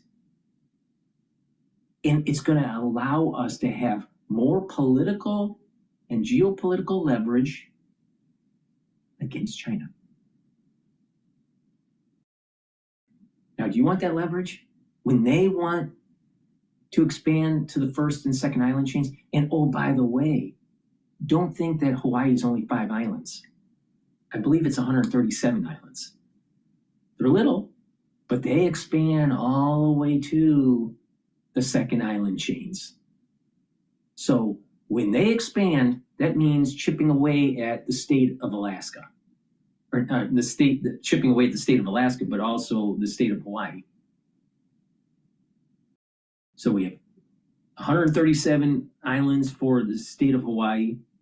You have the archipelago island chain from Alaska. So when they expand, when China wants to expand, that's eroding our territory. So America first? Well, guess what? It's better to be on the offensive than the defensive. It's better to be prepared than unprepared. But that's what MTG is all about, because she's stupid. America First policy is stupid. America First. You know this whole term, America First? It came during World War II with Hindenburg. He didn't want to fight against the Nazis. Now let's assume that she was teleported to right before World War II, before the United States got involved. And her America First agenda took hold and prevented the United States from getting involved. You'd probably be speaking German.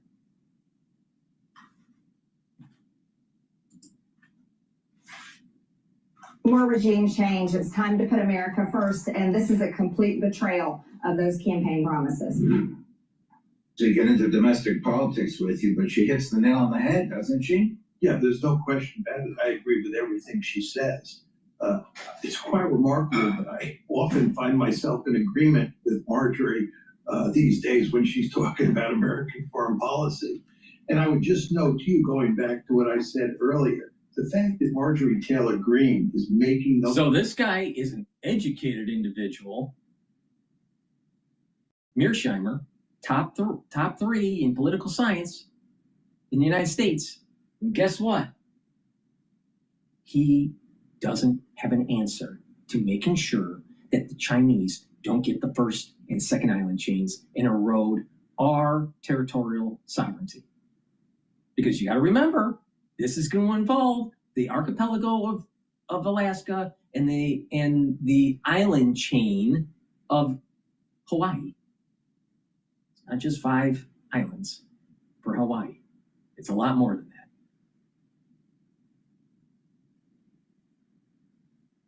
What's the answer, Mearsheimer? Oh, cynics don't have answers to fucking anything.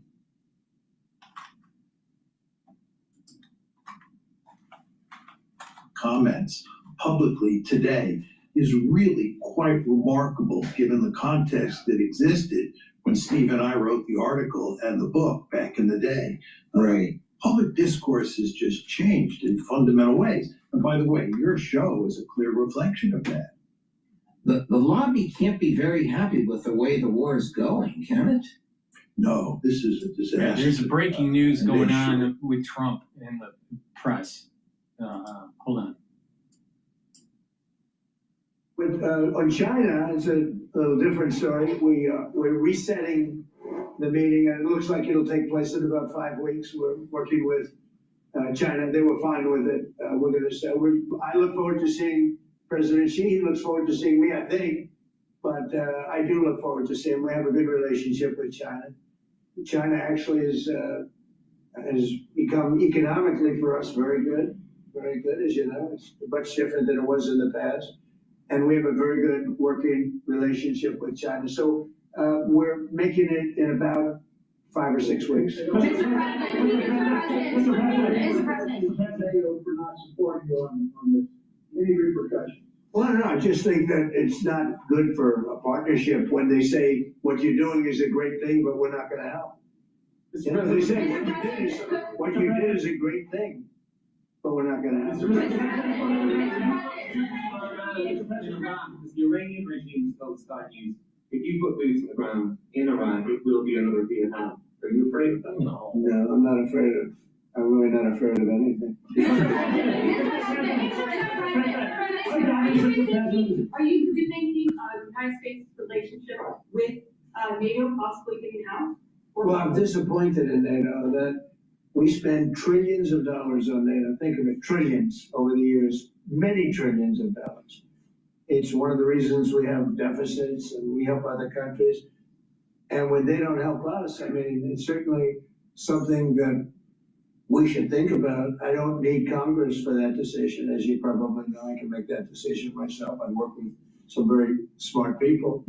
And I'd always deal with Congress anyway, but I don't need Congress for that decision. But, you know, when you say rethink, I have nothing currently in mind, but I will say that I'm not exactly thrilled when we help them with Ukraine. Ukraine would have been over in 1 day if we didn't help. Frankly, Ukraine would have been over in the first day. They had the best equipment in the world. It was our equipment, given by Sleepy Joe Biden. No charge, no charge. Hundreds of billions of dollars of the best equipment in the world, no charge. I will say that I'm not happy about it. Mr. President, one on Iran and one on Cuba. Is Iran now a bigger foreign policy priority for you than China? And on Cuba, the Cuban government. Iran is just a military operation to me. Iran is something that was essentially largely over in 2 or 3 days because the Navy was wiped out almost immediately. The Air Force came next. The anti-aircraft came next. I mean, we're flying over Iran. We could take out their electric capacity in 1 hour. We have there's nothing they can do right now because everything is knocked out. They have no radar, no anti-aircraft. They have nothing. And we don't, and it was a decision I made, we discussed it, Pete, Marco, JD, all of us, Chris, we discussed it. We can knock out their electricity in a matter of minutes if we wanted to. There's nothing they can do about it. We can knock out their oil in Carg Island. The only thing we didn't take out was their oil, because if we knock out, I call them the pipes, very complex. But if you do that, it'll take them forever to rebuild, meaning whoever, and hopefully it's a sane group of people, but whoever it is, it's gonna be running that, and we're gonna try to get people that are gonna run it well, and, you know, it's gonna be a prosperous, wonderful place. It used to be, you know, you go back, it used to be the people are great, the people are smart and energetic, and it used to be very successful. Now it's a country run by fear. It's a country where they tell protesters, don't go outside, because if you do, we're gonna kill you. Well,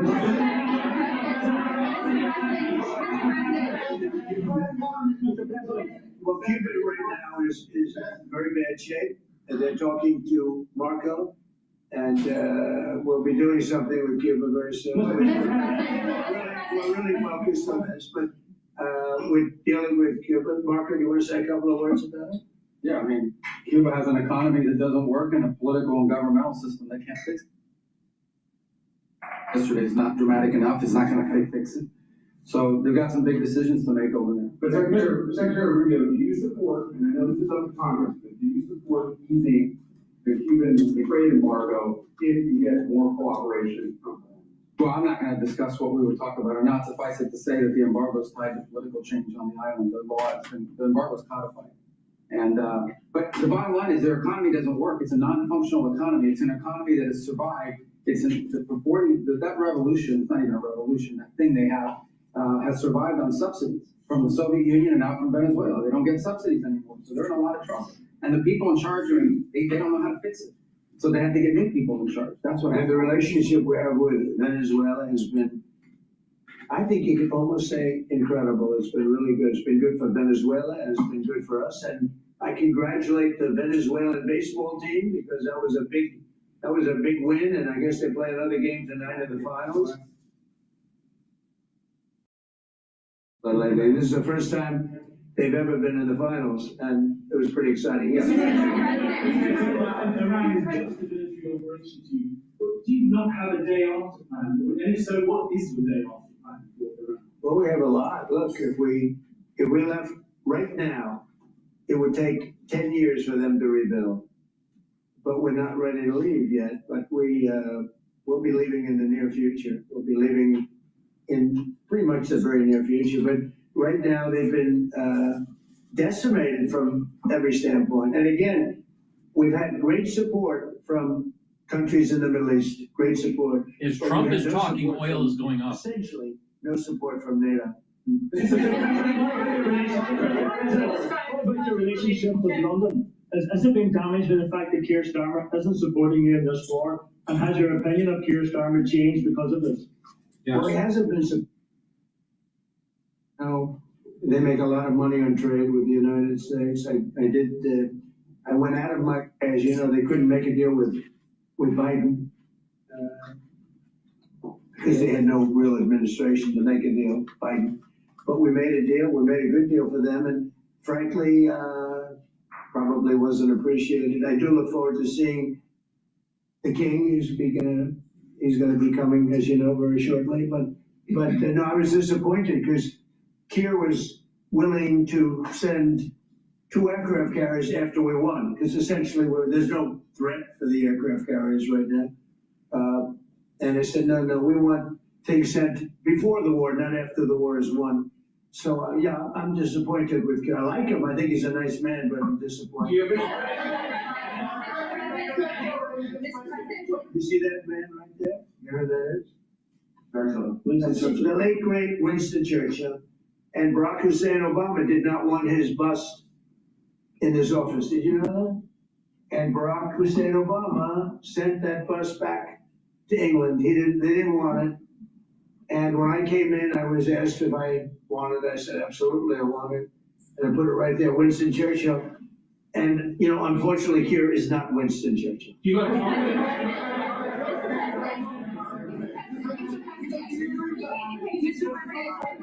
Just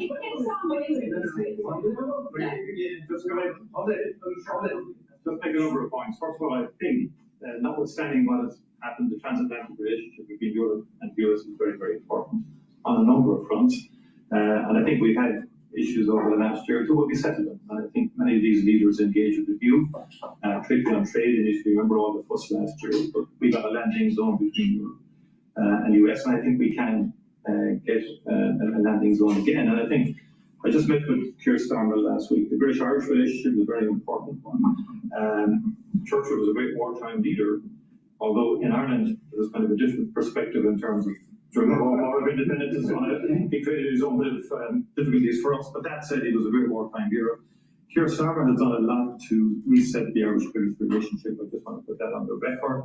But I do believe that he's a very earnest, sound person with whom you have a capacity to get on with. You've got on with him before, and you've got on with other European leaders as well. And I think you have that capacity again. And I think everyone exists. I mean, you cannot have a rogue state with a nuclear weapon or the capacity for a nuclear weapon. Iran was a sponsor of terrorism.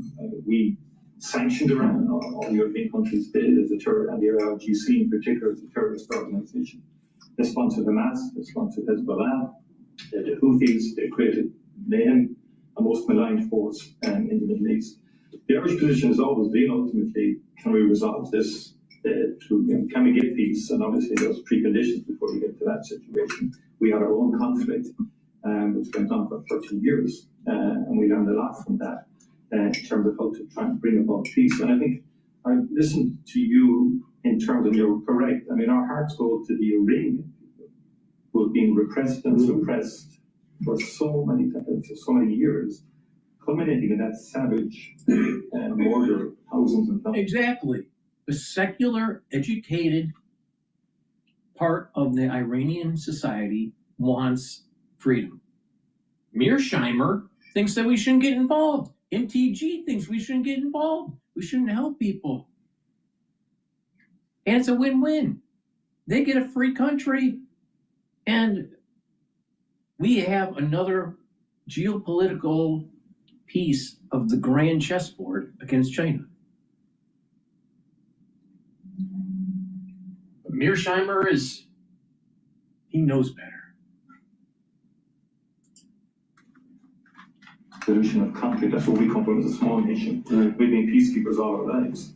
And we're the longest serving nation in terms of provision of peacekeeping forces in the world as it turns out. But we think ultimately all conflicts come to an end, and I think we have to try and work towards that end. And I'm sure European leaders and the US administration will engage, and hopefully we can get a landing zone. I mean, the only thing, and I agree with everything you said, but we helped with Ukraine. Yes. And they don't help with Iran. And they all acknowledge that Iran can't have a nuclear weapon. You yourself saying, these are horrendous people. These are the worst people, and exactly going back to Hitler. They want to destroy Western culture. The Ayatollah wants to destroy Western culture. It's a battle of civilizations. So you can't be on the fence. You can't be America first and stay at home hiding under your bed. You got to get on the battlefield. You got to participate in the arena. You got to be on Team America. And oh, by the way, by knocking out the missiles and their radar systems and their defensive systems, we have proven to the Russians and the Chinese, your military equipment isn't at par with ours. So we again showed our military dominance through this Operation Epic Fury, telling China, hey, do you really want to go into Taiwan? Because it may be pretty bloody for you. But if you do what Mearsheimer wants, if you do what MTG wants, we wouldn't have been projecting that little warning shot to China. Another reason why Mearsheimer The neo-realist has no answers because he's the grand cynic.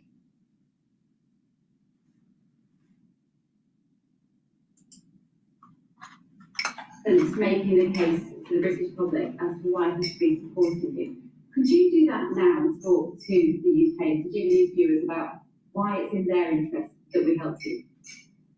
Well, because we have a tremendous long-term relationship with the UK. I mean, people would say it's the best. I don't want to get into that, but we've had, it was the longest, the oldest, should be the best. Always was the best until Keir came along, and now, and I like him, he's a nice man, he says everything beautiful, he's a very nice man with a beautiful family, everything's perfect, but he doesn't produce. And I think it's very inexpensive. I just said, you don't have to send me aircraft carriers, send me a couple of Minesweepers, we don't need your aircraft carriers. But even the aircraft carriers, he would only send them after we essentially won. I mean, he's sending them when there are no planes left. When the missiles are down to 8%, they have like 8% of the missiles, with the rest we demolish the missiles, and the factories, largely the factories are going even as we speak. They just hit another factory, and they have a lot of missile factories, they have a lot of drone factories, and so he's, wants to send them when we don't need them. But we'd like to have Minesweepers, because just in case, we don't know that there are any mines now, because we wiped out, I think, 24. They actually have, think of this for country, they have 24 boats that do nothing but put mines in the water. This doesn't sound like a great country. This doesn't sound like a friendly country, but we killed all of those boats. They're at the bottom of the sea. But so we don't even know if there are any mines there, but if there are, we'd like to have a little help in finding them. Probably most importantly. Would you like to change your mind? You have confidence in Keir Starmer. Would you prepare to deal? Well, it's not for me. It's really for the people of the UK to have confidence. Of course, but is he I've been very critical of Keir, and I did it in a friendly way. I said, if you don't change your energy thing and get away from windmills and go back to oil and gas, and you have something that's no other country has. Very few countries have anything like it, the North Sea. You have some of the greatest oil and oil deposits in the entire world, the North Sea. They don't use it. You buy a lot of your oil from Norway. You know where they get their oil? From the North Sea. And you pay and I tell them, and you have the better part of the North Sea. So why aren't they taking the oil from the North Sea? Why are they buying oil from Norway? But they have windmills all over the country, destroying those gorgeous Scottish fields and those beautiful fields, all over the windmills, which don't work. They're tremendously expensive. And the best testament to that is the windmills are made in China, but China doesn't use them. China uses coal. They're building 58 coal-fired plants right now, and that's up to them. But these foolish countries that are buying windmills, putting them out of business, I'm proudly telling you that we're going to try and have no windmills built in the United States during my They're very bad. They're very bad environmentally. They kill the birds. They're unsightly. They make a lot of noise. And for some reason, the environmentalists love windmills, okay? He's a very nice man. I think he's a nice man, but I disagree with him on two things primarily. His immigration policy is a disaster, and his energy policy is a disaster. And they're about the biggest policies you can have. You've allowed millions and millions and millions of people to come into your country that shouldn't be there. And by the way, that's all over Europe. Europe is a different place. It's a different place. And, I originate, to put it nicely, many of us do, from Europe. I love Europe. I've spent a lot of time in Europe. It's a different place. Bad things have happened to Europe. Very bad things. And you better do something about immigration, and you better do something about energy, or you won't have a Europe. It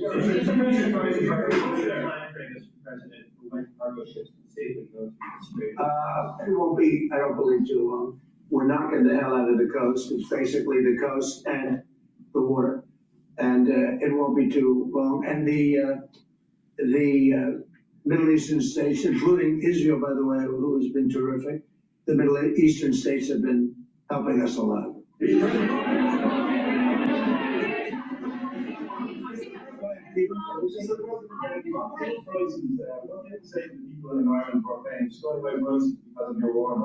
Well, I think the people in Ireland are very happy that I'm getting rid of, I have a lot of friends from Ireland, they're very happy that I'm getting rid of a nuclear power, a nuclear terrorist. And as soon as that war's over, which will be soon, your prices are gonna drop like a rock. You watch. What do you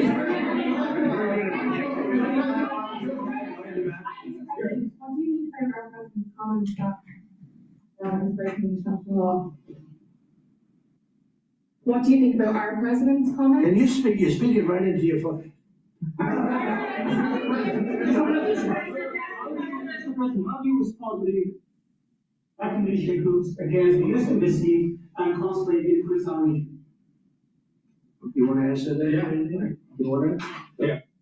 Obviously, Secretary of State has control over the embassy.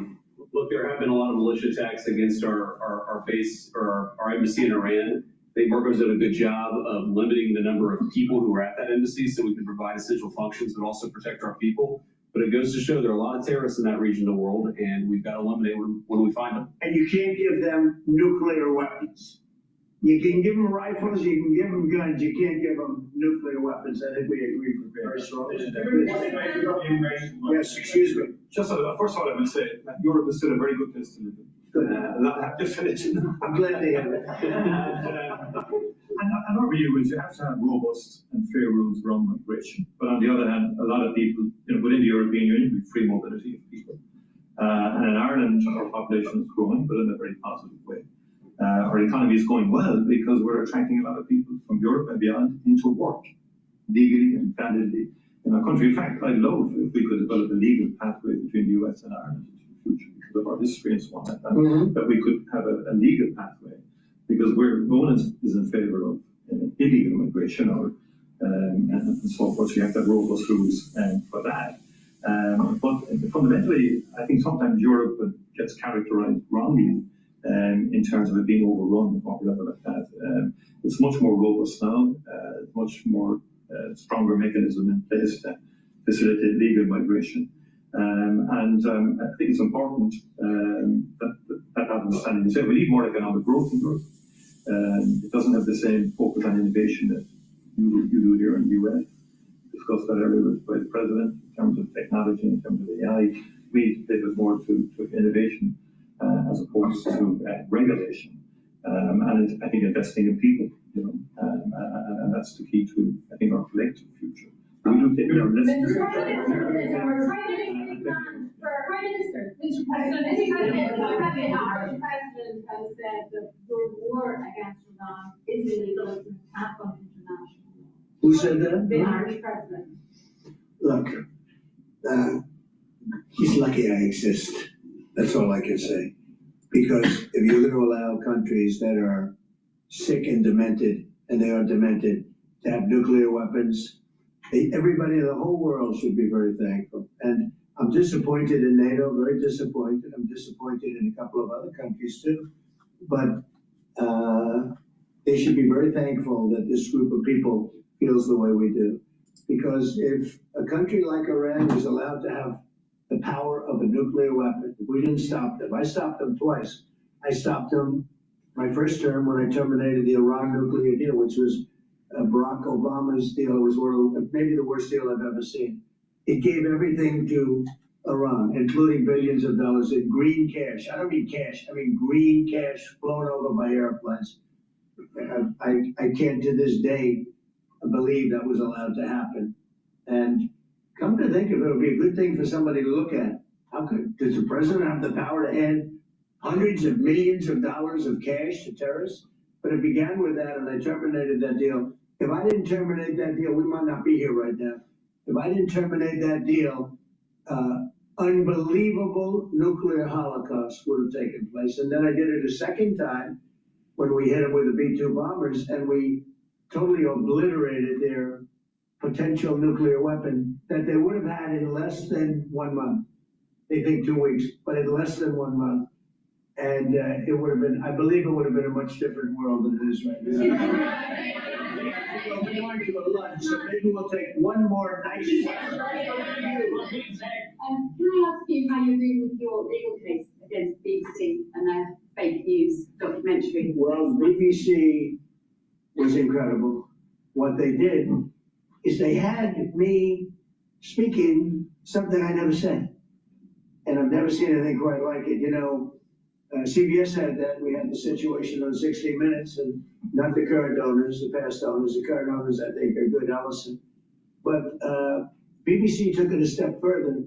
They actually they put words in my mouth, and I said some pretty bad things.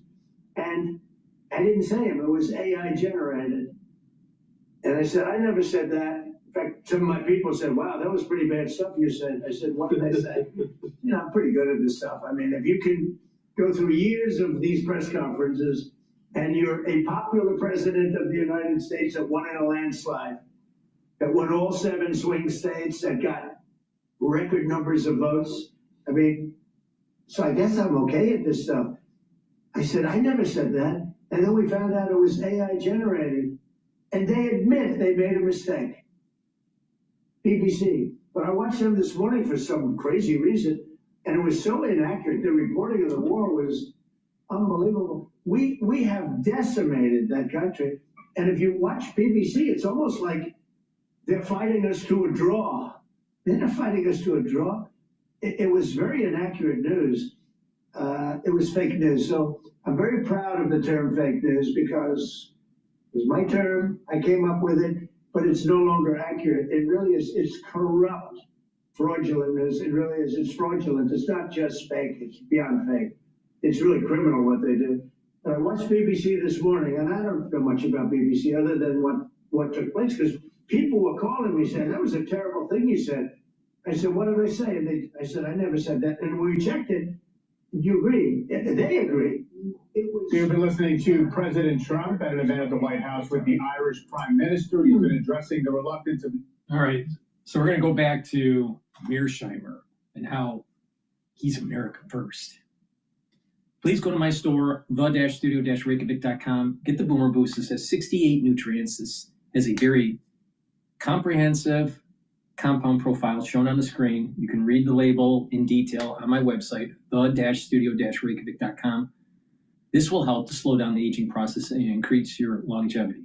It focuses on different systems. It helps to bring down inflammation. It helps your endocrine system and your immune system, your brain function, your cardiovascular health. It also will improve your metabolism and your energy production.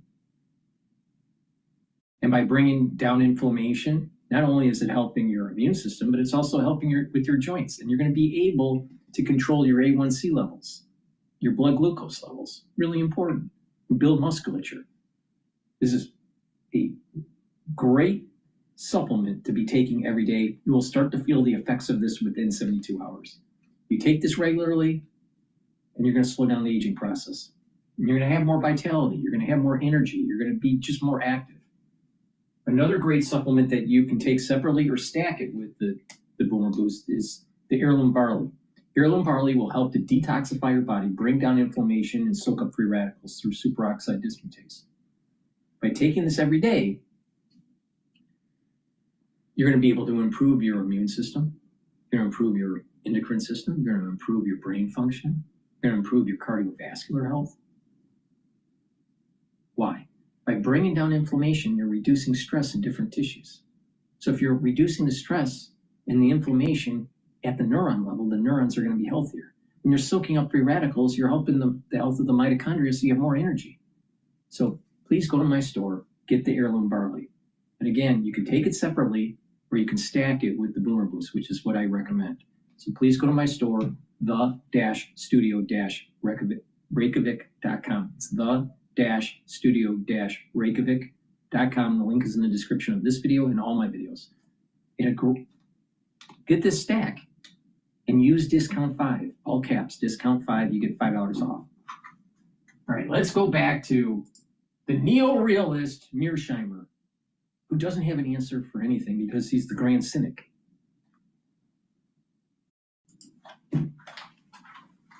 know that. These are basically very smart people who are in charge of the major organizations, and even the individuals who wield influence pretty much on their own are very smart.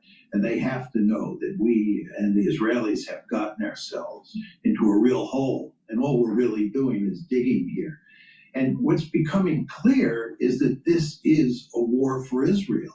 That we had no interest, no national interest in going to war against Iran. And there's just a ton of evidence that President Trump was dragged into this war by Israel and Israeli supporters. This is a classic example where you just blame Israel for everything. Why doesn't, and he knows this, he's ex-military. He has a Ph.D. in political science. He knows a lot about international affairs. He's well versed in this. Why doesn't he say that being able to take control of the oil flows, if we have a country that's more aligned with the United States, if we have a country like Iran that's aligned with the United States, we have more leverage against China. Come on, Mearsheimer. Come on. Come on. It's not hard to say.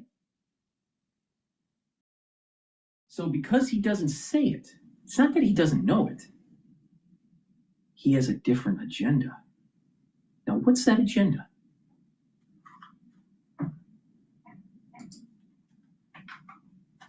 States. And that's one part of the story. But the other part of the story is that the war is going very badly. And hardly anyone I know can see how we come out of this winning. So if Israel is seen to be responsible for pulling us into a losing war, this will be, I think, disastrous for the lobby. How would you even define winning? Absolutely perfection. Hands down, the best show I've ever seen. I almost cried like 8 times. I don't think anybody. Now, I know that everyone has goldfish memory, but if you just roll back to some of the older podcasts that Mearsheimer was on with Judge Politano, the guy that's telling you to buy gold and silver because of chaos geopolitically, all right? He said that Israel was losing.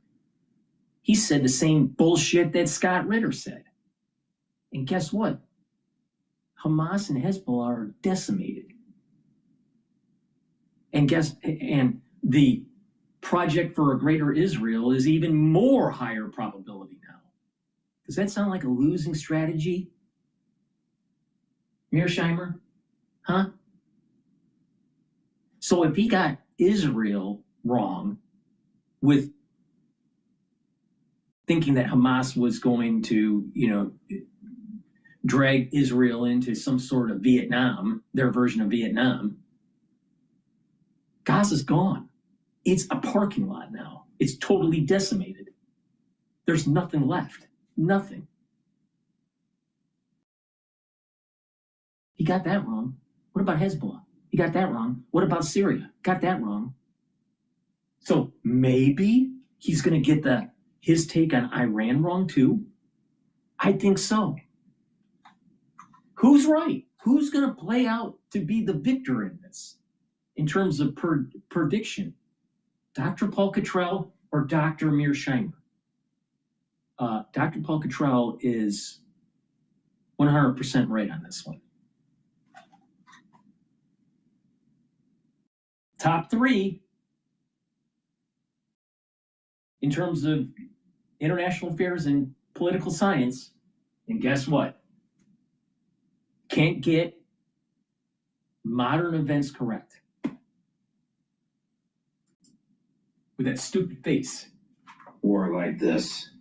Winning the war, as I always say, is largely a function of whether or not you achieve the objectives that you set out before the war started. People like to focus on battles and the assassination of this person or that person, but the key question is, what are your objectives, and are you likely to achieve those objectives? And almost everybody agrees it's almost impossible to see how we're going to get regime change, how we're going to get Iran to give up its nuclear enrichment capability, its ballistic missiles, and its support for the Houthis, Hamas, and Hezbollah. How do we do that? Nobody can tell a story how we achieve those particular ends. And if you can't tell a story like that, you don't win the war. I just wonder what kind of advice the president got if he's surrounded by yes men. There was that article, we talked about this in the Washington Post, very lengthy, very detailed, classic venue for the CIA and military people to leak information claiming that General Kane warned the president about these very things that are happening now. And the president wrote that, it's not true, it's not true, it's not true. Nobody believes him when he says these things. But they obviously, the people around the president, grossly miscalculated the resilience of the Iranian people, the strength of the Iranian government, and the asymmetrical nature of the Iranian military response. I think you have to be very careful when you talk about the people around him. I actually think in this case, the deep state, for lack of a better phrase, told him what was going to happen. It's now No, the bigger question is why did Judge Palatano say the Iranian people and how strong they are against the big bad wolf, the greater Satan, aka Team USA? Why did Judge Palatano say that? Isn't he aware that there's a large secular part of that society that's educated, that's being held down by the theocratic regime? Come on. I mean, it's well known. All you got to do is use Grok or ChatGPT. You don't even have to think.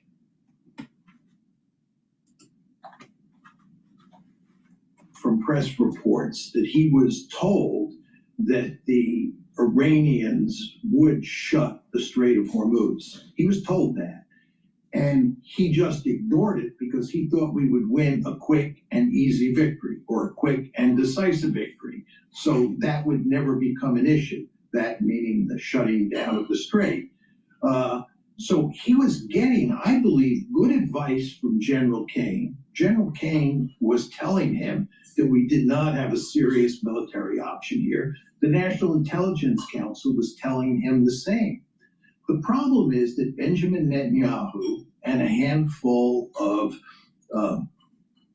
people who are profoundly tied to Israel, and this would include Jared Kushner and Steve Witkoff, had enormous influence on President Trump. And he listened to Netanyahu, he listened to Kushner, he listened to Witkoff, and he ignored the deep state here. And we went into this.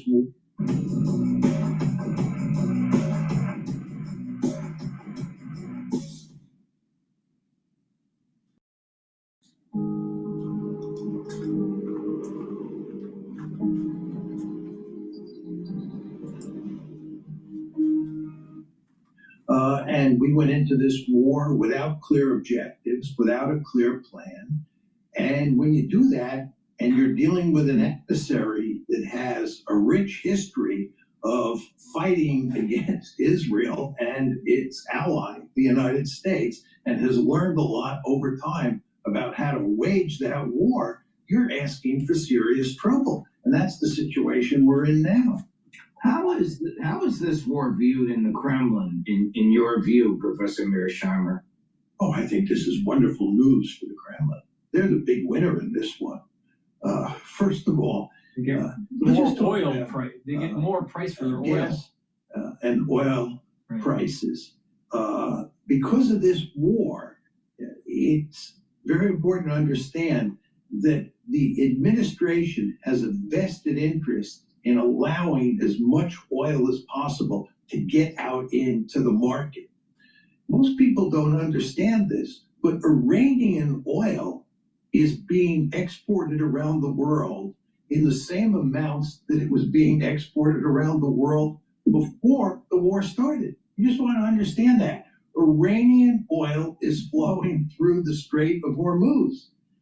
Just It's the Gulf states that can't get the oil through the Strait of Hormuz. Iran can. And why is the administration allowing Iran to sell its oil around the world, send its oil to China and to India? Because we need as much oil as possible out on the international market so that the price of oil doesn't go too high. Right. Same basic logic applies with regard to Russia. President Trump basically took most of the sanctions off of Russian oil because he wants Russian oil to flow out into the international market so that prices stay as low as possible. So Russia is a huge winner in this regard. And Iran, as I pointed out, is in an excellent position to continue the war because it's not being economically throttled. Okay, back to Russia. Not only did they get relief from these sanctions, what this also means is that we don't have weaponry that we can give to Ukraine because we're using it up in the Middle East. So what's happening here is that the prospects that Ukraine will lose on the battlefield and that Russia will come out of this smelling like a rose is going up because of the Ukraine war. It's really quite remarkable what's happening here. And just one other point that I believe I've made before on the show is that you want to understand that we consider our principal goal to be containing China and East Asia. But what we're doing is weakening our forces in East Asia to deal with this war against Iran. We are not pivoting to Asia. We are pivoting away from Asia because of this crazy war against Iran. Wow. I'm going to ask you about China in a minute, but basically what you have just described. We moved our military assets to the Middle East that were normally in Asia, that's true. But by controlling the oil supply and having a government that's more aligned to the United States, that is pivoting to Asia because you're controlling a major oil supplier to China. Hello, Dr. Mearsheimer. I know you're getting older, but it's time. It's time to get on Team USA. All right. I mean, it's not hard. Just all you got to do is just Team USA.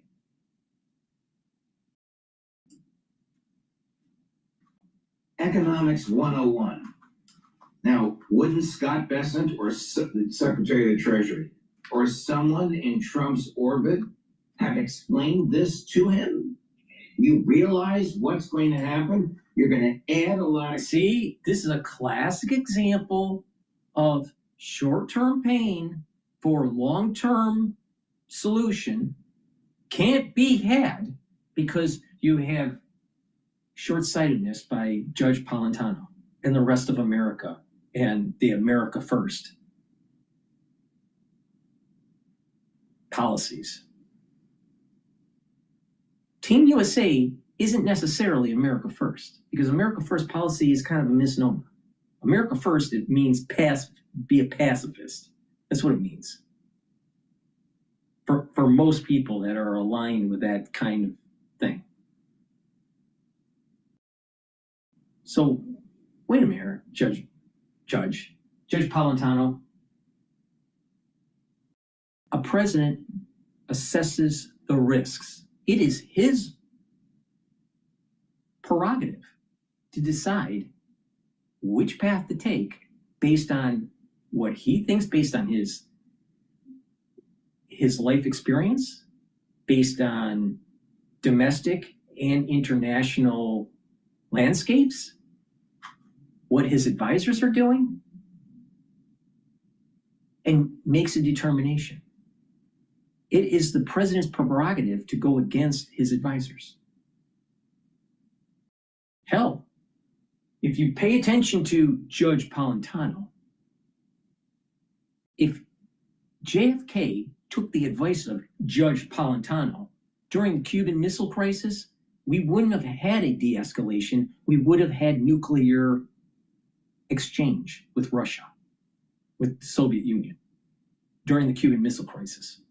You know why? Because most of the generals wanted to hit with nuclear weapons. The Soviet Union, all right? And the Soviet Union was trying to find some sort of off-ramp. Thank God that JFK and RFK had back channels talking to the Soviet Union to try to de-escalate it. But our generals wanted nuclear war in 1961. Or was it 2? And then the Cuban Missile Crisis was 61, I think it was. So maybe having a president that doesn't pay attention to all of his advisors, but listens, makes his own assessment of the landscape and makes a determination, is more prudent than just being a puppet to the advisors. Judge, you're an educated individual. You should know better. Mearsheimer, come on. You're in the big 3 with Kissinger and Brzezinski, and both of them fucked up the world.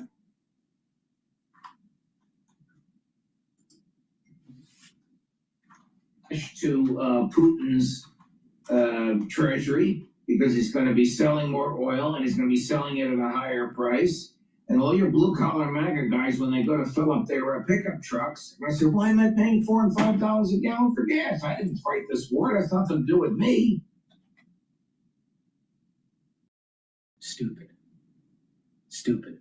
This is a stupid argument. What do you think will happen to Americans' prosperity when we do not have freedom of navigation through the 9-dash line? What do you think that will happen, Judge? I know you'll be dead by that time. But the thing is that the United States cannot lose our hegemonic power in the Pacific. And what is happening with the Middle East is causing consternation with China.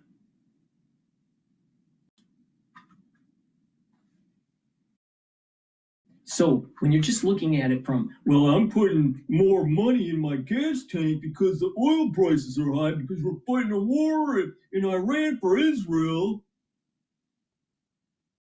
What do you think that same guy will say when he doesn't have a job and the stock market crashes and we literally lose our empire that catapulted us into the situation that we're in now after World War II? What happens when we lose that? Judge Politano, the know-it-all. What are you going to do? What are you going to do then? Maybe you should take a lesson with what Jefferson did, not said, when he was president. And that was he used force. He used force. Wake up, Judge. Learn your history. Come on. Come on.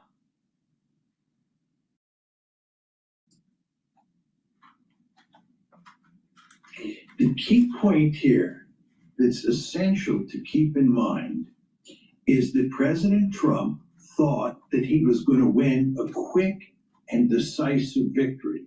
He did not think that we would end up in a long war. And therefore, he didn't pay any attention to these problems. Remember what I said a few minutes ago about... I think he did pay attention to the problems.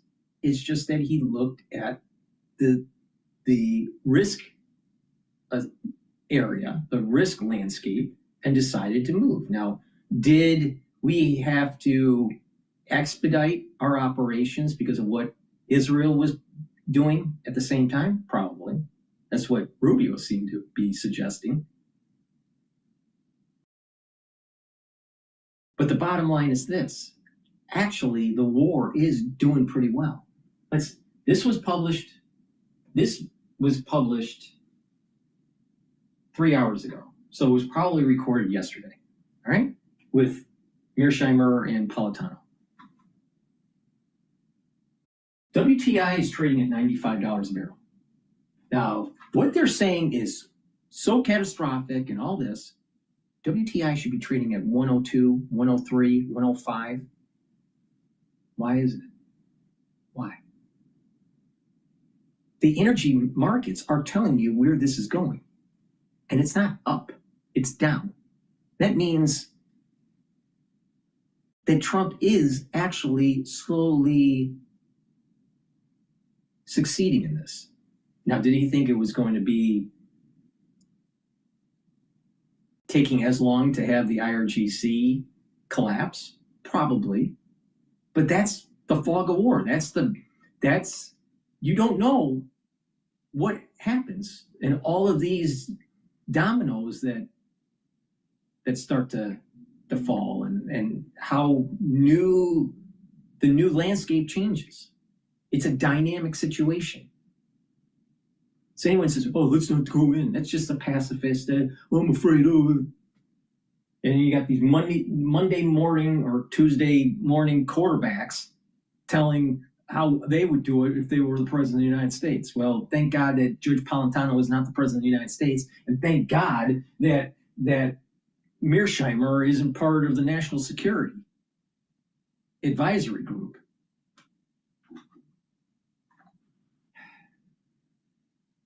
So, are the energy markets wrong? It's trading at 95. Now, is it elevated from the 80s or the 70s? Yeah, of course it is. But instead of whining, short oil and wait it out and make a lot of money. Instead of being a whiner like fucking Mearsheimer. Don't bet against America, I'm telling you. She will always surprise you. You know why? You know why? Because America, for some, and I know this is going to sound, America's exceptional, but it is. The United States has a blessing. And as long as we maintain that blessing, we will be fine. Now, Trump is a blessed individual, more blessed than you'll ever be. Is he an intellectual? No. Does he have a lot of faults? Yeah. But he's blessed. Do you really want to bet against a person that's blessed? Sometimes being lucky is a lot better than being good.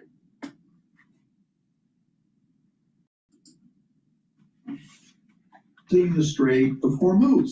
He was told that the Iranians were likely to close the strait. He ignored that warning because he thought we would finish them off.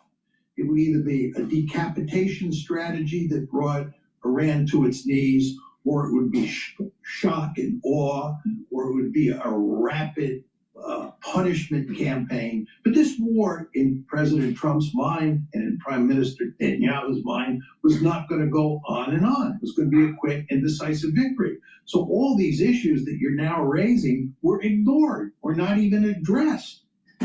Well, how is the Financial Times reports that Russian oil companies are collecting $150 billion a day over what they had been collecting during the sanctions period as a result of the increase in the price of. Okay, so why don't you be a little Russian and buy into the energy markets? Now, I recommend that you short energy, especially WTI, because when this war ends, it's going back down to $60 a barrel.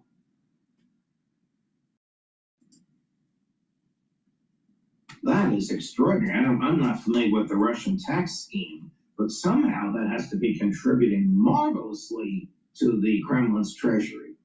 I think that's 150 million. I'm not absolutely sure. Sounds more reasonable that it would be 150 million. It's still a lot of money, $150 million a day. There's absolutely no question about this. This war is a real boon for the Russians. It's really quite remarkable. I mean, if you begin to assess what's happened here, this war is catastrophic on so many dimensions. Just take the Europeans. Our relations with the Europeans were terrible before the war, but now they're worse than ever. President Trump wanted the Europeans to send naval forces to help the Americans crash through the Strait of Hormuz. And they refused. And if you look at how the Germans have reacted, it's really quite remarkable how hard-nosed that they have been with us. The Minister of Defense said, "This is not our war." Friedrich Merz, who is the German chancellor and usually dances to President Trump's tune, said that NATO is a defensive alliance. It's not an interventionist alliance. Wow. As such, NATO has no role whatsoever to play in this war. Really remarkable. And it's true of countries all over the world who are our allies. They have refused to come into the fight. The Japanese, the South Koreans, the French, the British, and so forth and so on. And by the way, that's in large part because they understand this is a lost cause. They don't want to enter a war that is going to be lost by us. No, Here's no, a that's very no. recent clip. One, they're pacifists. And two, they have huge immigration flows from the Middle East into Europe. So they're worried about domestic instability, terrorism. See, they've already been taken over. The caliphate has already started to grow roots in Europe. And the Europeans, Western civilization, didn't want to prevent it.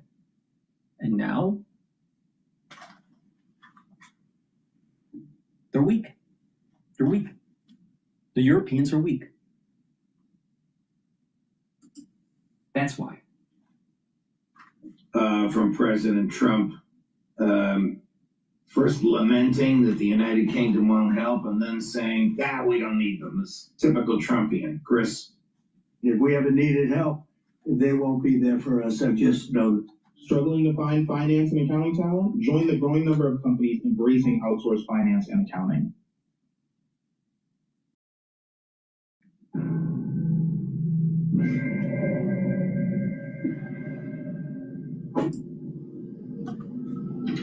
They won't be there for us. I've just known that for a long period of time. We have some that are really enthusiastic. They're coming already. This is a need. Need would be one of the big boys. If we need their mine boats, or if we need anything, any piece of apparatus that they may have because of the situation that they have, they should be jumping to help us. We want them to come and help us with the strait. My attitude is, we don't need anybody. We're the strongest nation in the world. We have the strongest military by far in the world. We don't need them. Where is he on this? I guess maybe he's lamenting the inevitable. That, No. He talks New York, all right? You know, and you got to understand, you got to interpret the New York talk, all right? What Trump is basically saying is that we have the strongest military. We don't absolutely need them to help us. We can go it alone. But if they do help, it's going to speed up the process to open up the straits. That's what Trump is saying. But, you know, the educated elite, Judge Napolitano and Professor Mearsheimer, know better.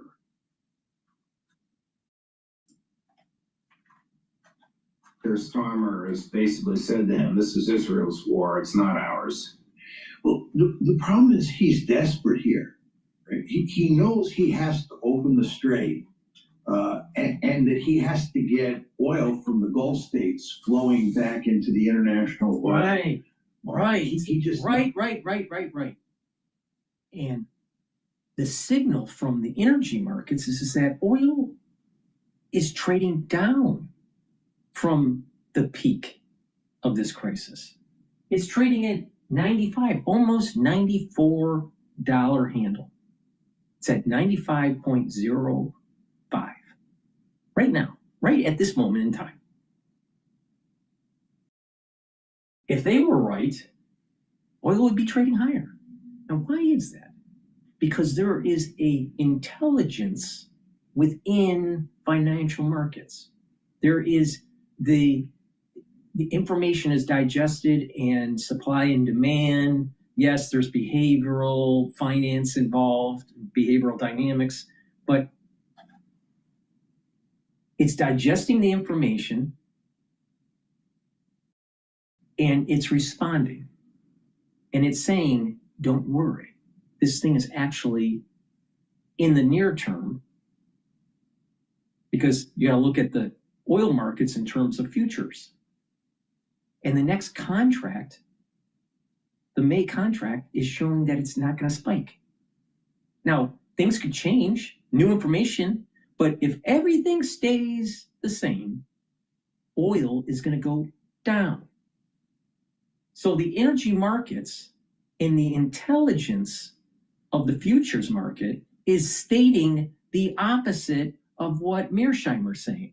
Now, which one do you think is probably higher probability to take hold? What the future market is doing, or what this neo-realist cynic is saying? Trust me, the financial markets know more.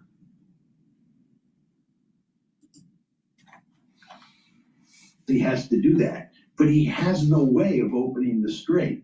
You want to remember, the United States Navy is by far, and I'm choosing my words carefully here, it is by far the most powerful Navy in the world. And we have a huge chunk of that Navy in the Middle East, 2 carrier battle groups, for example. But we can't force our way through the Strait of Hormuz with that incredibly powerful Navy. So he goes out and he asks these other countries to send naval forces to help us. They don't have significant naval forces. None of these countries do. And even if they take what they have and they send those naval forces to the Middle East, and we launch a joint operation on the Strait of Hormuz, it's going to fail. It's not going to work. And that's why we alone have not tried to force our way through the Strait of Hormuz. You just can't do it. And the truth is, even if you can force your way through the Strait of Hormuz, it doesn't solve the problem. Because once you're in the Persian Gulf, it's a rich target environment for Iranian cruise missiles, Iranian drones, and Iranian ballistic missiles that can target any ships that are in the Persian Gulf. And furthermore, the Iranians always have the option of just destroying the oil refineries, the oil installations of the Gulf states. So even if the straits are open, there's no oil to go through them. The Iranians hold almost all the cards here, and it's hard to see how we can solve this problem, how President Trump, who's got himself into this war and got us into the war in the process, can figure out how to get out of it. There's just no way that anyone can see at this point in time to fix this problem. How is this war viewed in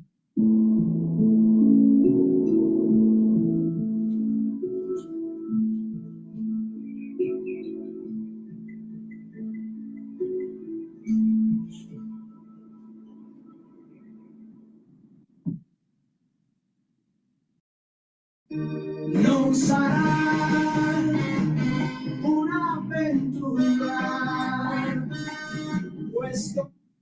How is this war viewed in Beijing? Well, I think that the Chinese are glad to see the United States shooting itself in the foot. This is going to increase Chinese influence not only in the Gulf in significant ways, but all around the world. If you ask yourself which country on the planet among the 3 great powers, the Chinese, the Russians, and the United States, looks like the responsible stakeholder in the system, and who looks like they are the least responsible, it's clearly the Americans who look the least responsible. States all over the world look at us and scratch their head and think we have lost their mind. And it's easy to understand why that's the case. The Chinese look like they're responsible stakeholders. And indeed, the Russians look this. Responsible stakeholders? Mearsheimer, they surrounded, with their military operations, the island of Taiwan. Just recently, within, 48 hours ago. Really? Responsible? What about the Uyghurs? Responsible citizens of the international community? Really? Okay. See, this guy sounds like he's, for China. Please go to my store, the-studio-reykjavik.com. Get the omega-3. Omega-3 helps to bring down inflammation and helps you to control your lipid profile. This is super important to help to improve your cardiovascular health. It helps to reduce plaque formation. Really important to take every day. Heart disease is one of the largest problems in the United States. The second largest problem is bullshit artists like Mearsheimer. Resveratrol. Resveratrol helps to slow down the aging process. And you would say, how? It's simple. It soaks up free radicals and improves the health of the mitochondria so you have more energy. When you get older, you lose energy because your mitochondria is not as healthy. This helps it. This helps the mitochondria build more ATP so you have more energy. Resveratrol also helps with youthful gene expression, and it helps to get rid of cells that are in senescence. Because if you have cells that are in senescence, they're just sitting there, they're collecting garbage, and so your tissues just continue to collect garbage, especially lipofuscin. You don't want that. That's bad. You get rid of those cells, guess what? You have healthier tissues. So take resveratrol, slow down the aging process. This stacks well with C60 and the Boomer Boost. Resveratrol also helps the basal layer of your skin. That's where your new skin cells are generated. So it's really important to keep the basal layers healthy. And by having a good basal layer, you look younger. How amazing how that works. So please go to my store, get the resveratrol. Stack it with the C60, the Boomer Boost, even with the omega-3. Because what this stack does is it's getting youthful gene expression, building up your energy levels, getting rid of cells that are in senescence, and controlling your lipid profile, bringing down inflammation. So please go to my store, get the resveratrol and the omega-3. Make sure you use discount 5 to save some money. Go to my store, the-studio-reykjavik.com. The link is in the description of this video and all my videos. Let's go back to Mearsheimer. So we have done enormous damage to our diplomatic position around the world, which is to China's interest. We've done damage to our situation or our position in Europe and with the Gulf states, and this is going to work to China's advantage. So this war is just terrible news. Did the Chinese cancel Trump's trip, or did he cancel it? I think it's quite clear that he canceled it. And I think he at first looked like he was going to use the threat of canceling the trip to get the Chinese to send naval forces or even ground troops to the Gulf to help the United States. This was a laughable proposition. But then I think he came to realize quite correctly that given that there's a war going on and that he is losing that war, the last thing he can be seen to do is go to China, which in effect would be taking his eye off the ball. And furthermore, it would be a rather nice and jovial meeting between the two leaders where there would be lots of handshakes and lots of smiling. And that would not look good given how events in the Middle East are going.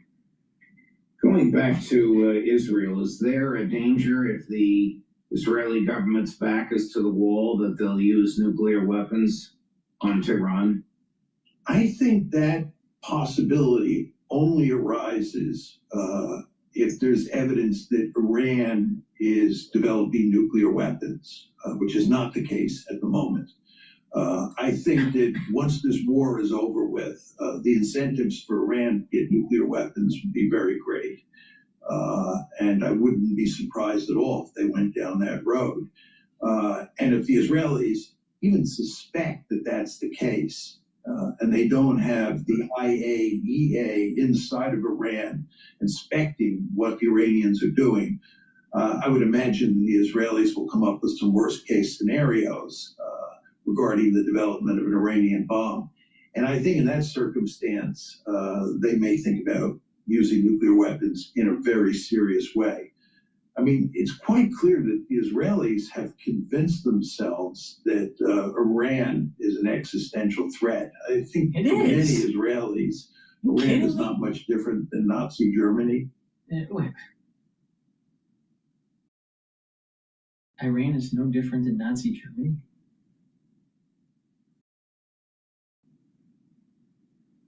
Nazi Germany was an existential threat to the French.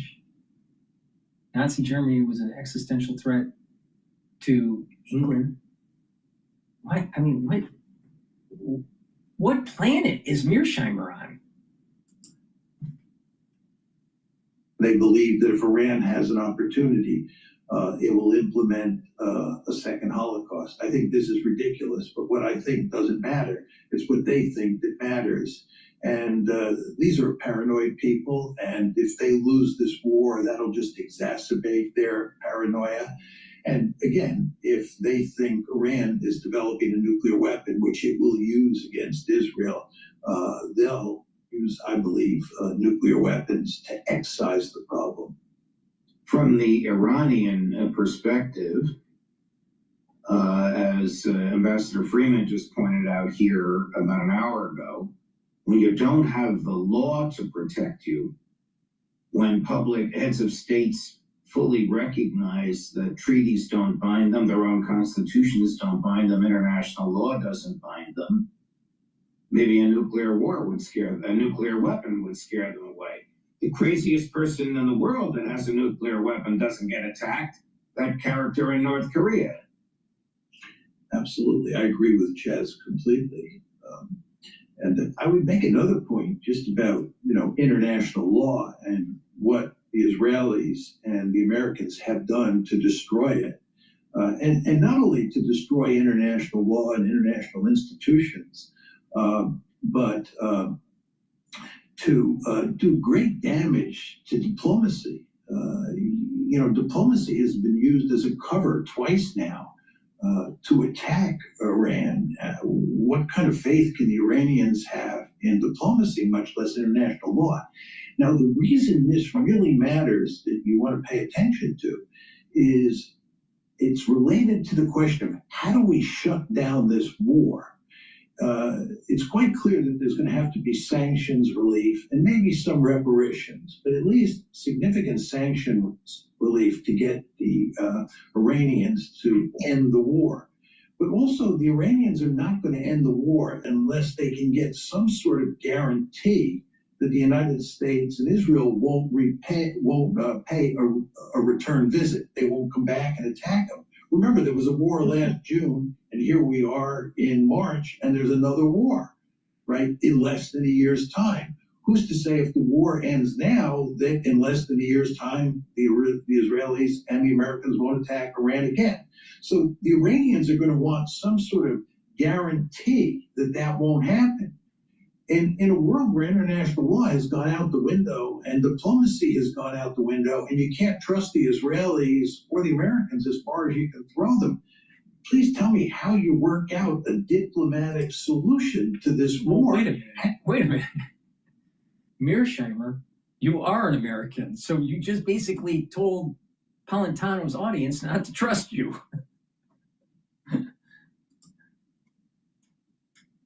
Convince the Iranians that you won't pay them a return visit. So all of this behavior on the part of the Israelis and the Americans is just making it incredibly difficult to figure out how you shut this war down in the end. Wow. With custom homes, breathtaking sights, and neighbors from across the country, Highland Green is the best move you'll ever make.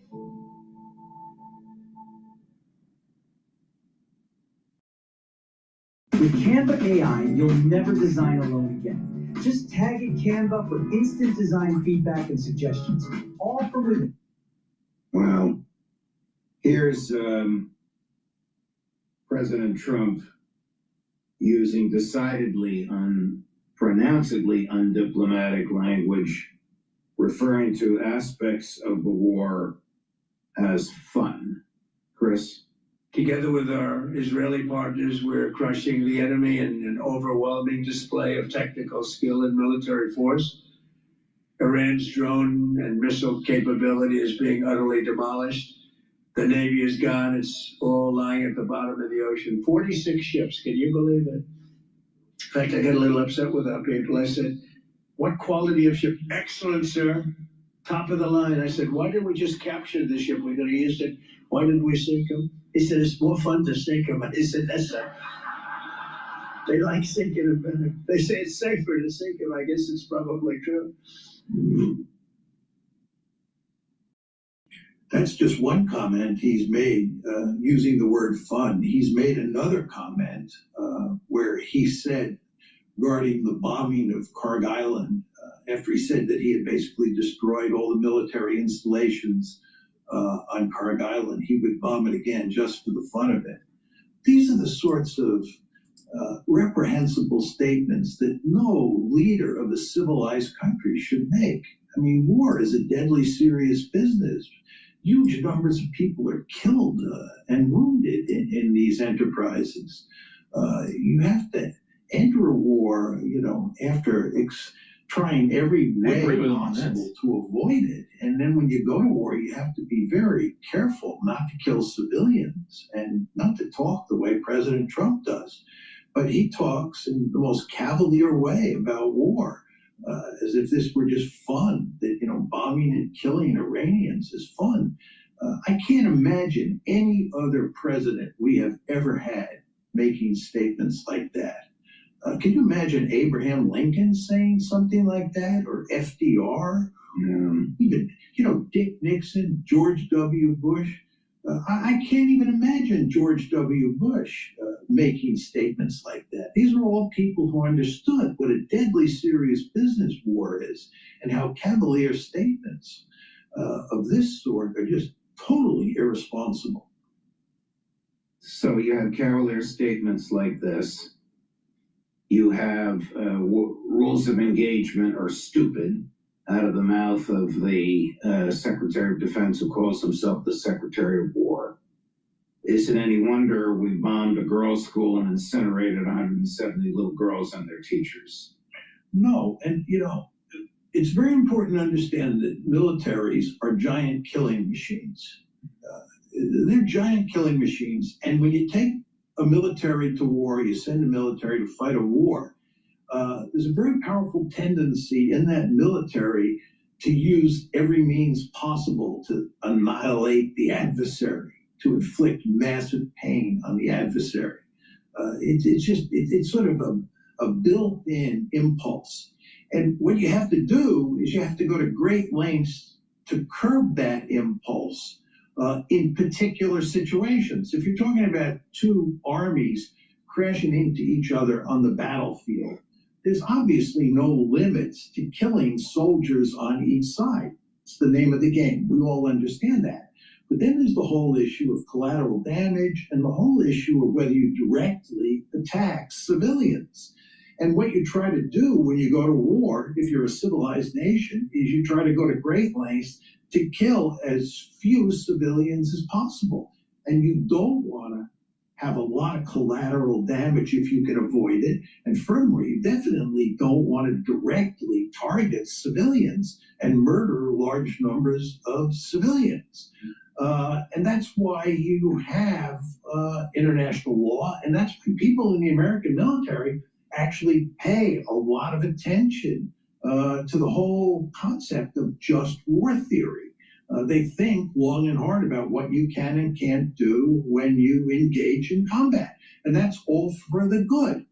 This is not to deny for 1 second that there are significant limits on a country's ability to curb the killing of civilians or the killing of innocents once a war starts. It's a really difficult task to put limits on these giant killing machines. But still work very hard to do that. It's the right thing to do. But if you listen to somebody like Pete Hegseth talk, it's like he's thrilled at the fact that we're just going to go in there and, kill anybody that gets in our way and smash things and not pay attention to the laws of war. The laws of war are just a giant encumbrance. They prevent us from winning.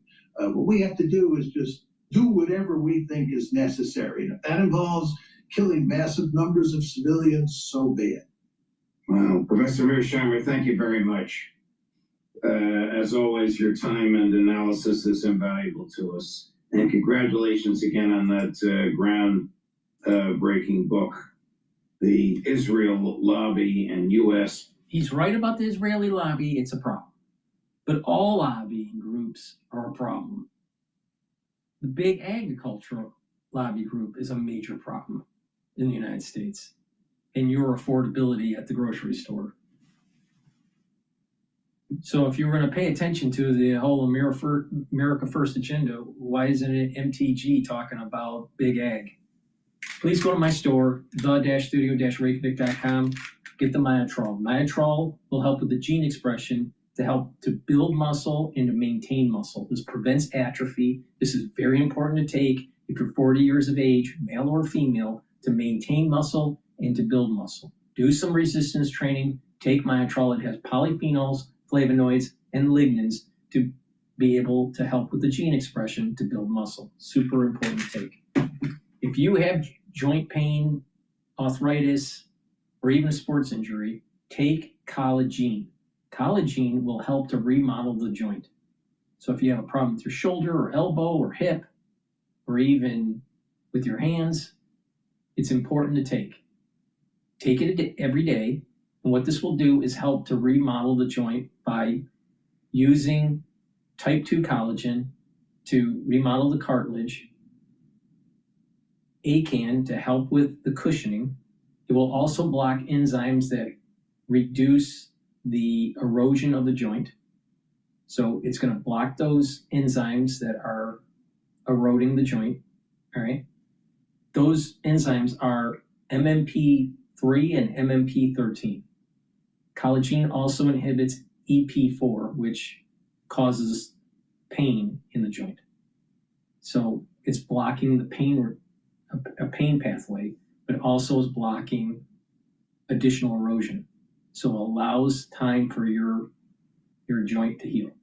And collagen will help to recruit glucosamine to remodel the cartilage and recruit chondroitin, and chondroitin will help with the cushioning. So you're remodeling the cushioning, you're remodeling the cartilage, you're blocking the pain, and you're also reducing the erosion of the joint called joint rust. All right. So this is really important if you had a problem with sports or if you're just getting older. And also a trick, you take this every day, but another trick is to stack it with the collagen powder that I have.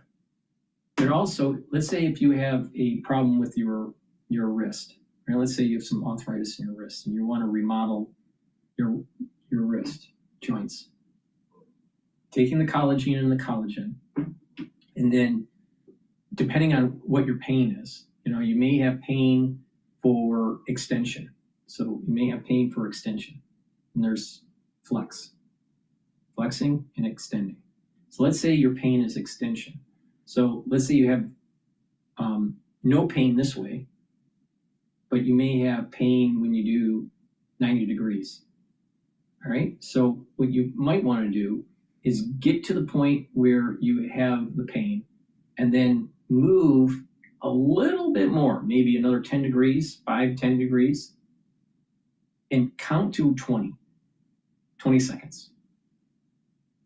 All right, and then release, and then do it again. Count to 20, and then release.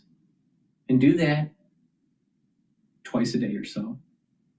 And over time, you're going to be able to be more flexible, right? Because you want to remodel the musculature, you want to remodel the tendons and ligaments, and also the actual cartilage and the cushioning of the joint. So you want to stretch it out a little bit. And then over time, for you know, for example, if it was an elbow, and once you are able to fix that problem over time, you can add light weights and slowly strengthen it. And you're also taking the collagen and the collagen, and you're slowly rebuilding the joint. It's going to take time. It's going to take time, especially if it's something that you've had a problem with for years. But if you're diligent with it and you're consistent, you're going to be able to remodel the joints. So please go to my store, get the collagen, stack with the collagen for a synergistic stacking, but also do those exercises that I just mentioned. It's important to get to the point and then go a little bit beyond, just a little bit.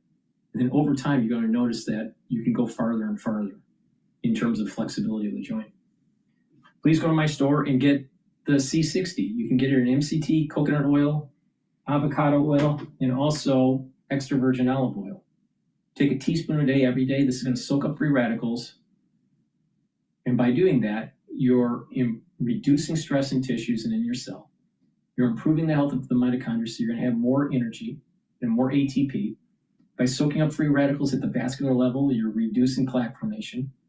And by soaking up free radicals and bringing down stress in the neuron, your neurons will be healthier. You'll have better positive neuroplasticity. Your dendritic connections will improve, so you're going to be able to think faster and have better memory. You're going to slow down the aging process, and C60 helps with the basal layer to improve your skin. So take this every day. I've been using C60, a teaspoon a day, every day, since 2016. It's very important to take. Now, it stacks well with resveratrol, boomer boost,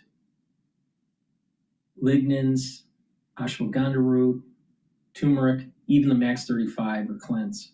So please go to my store and get the C60. That's the end of my broadcast. Thank you for listening. Please go to my store, the-studio-reykjavik.com. Use discount 5, you get $5 off any order. And you're helping support the work that I do. All these videos that I do are for free. I want you to learn about my perspective on the news, on the financial markets, how you can benefit from the news, and also how to improve your health and wellness.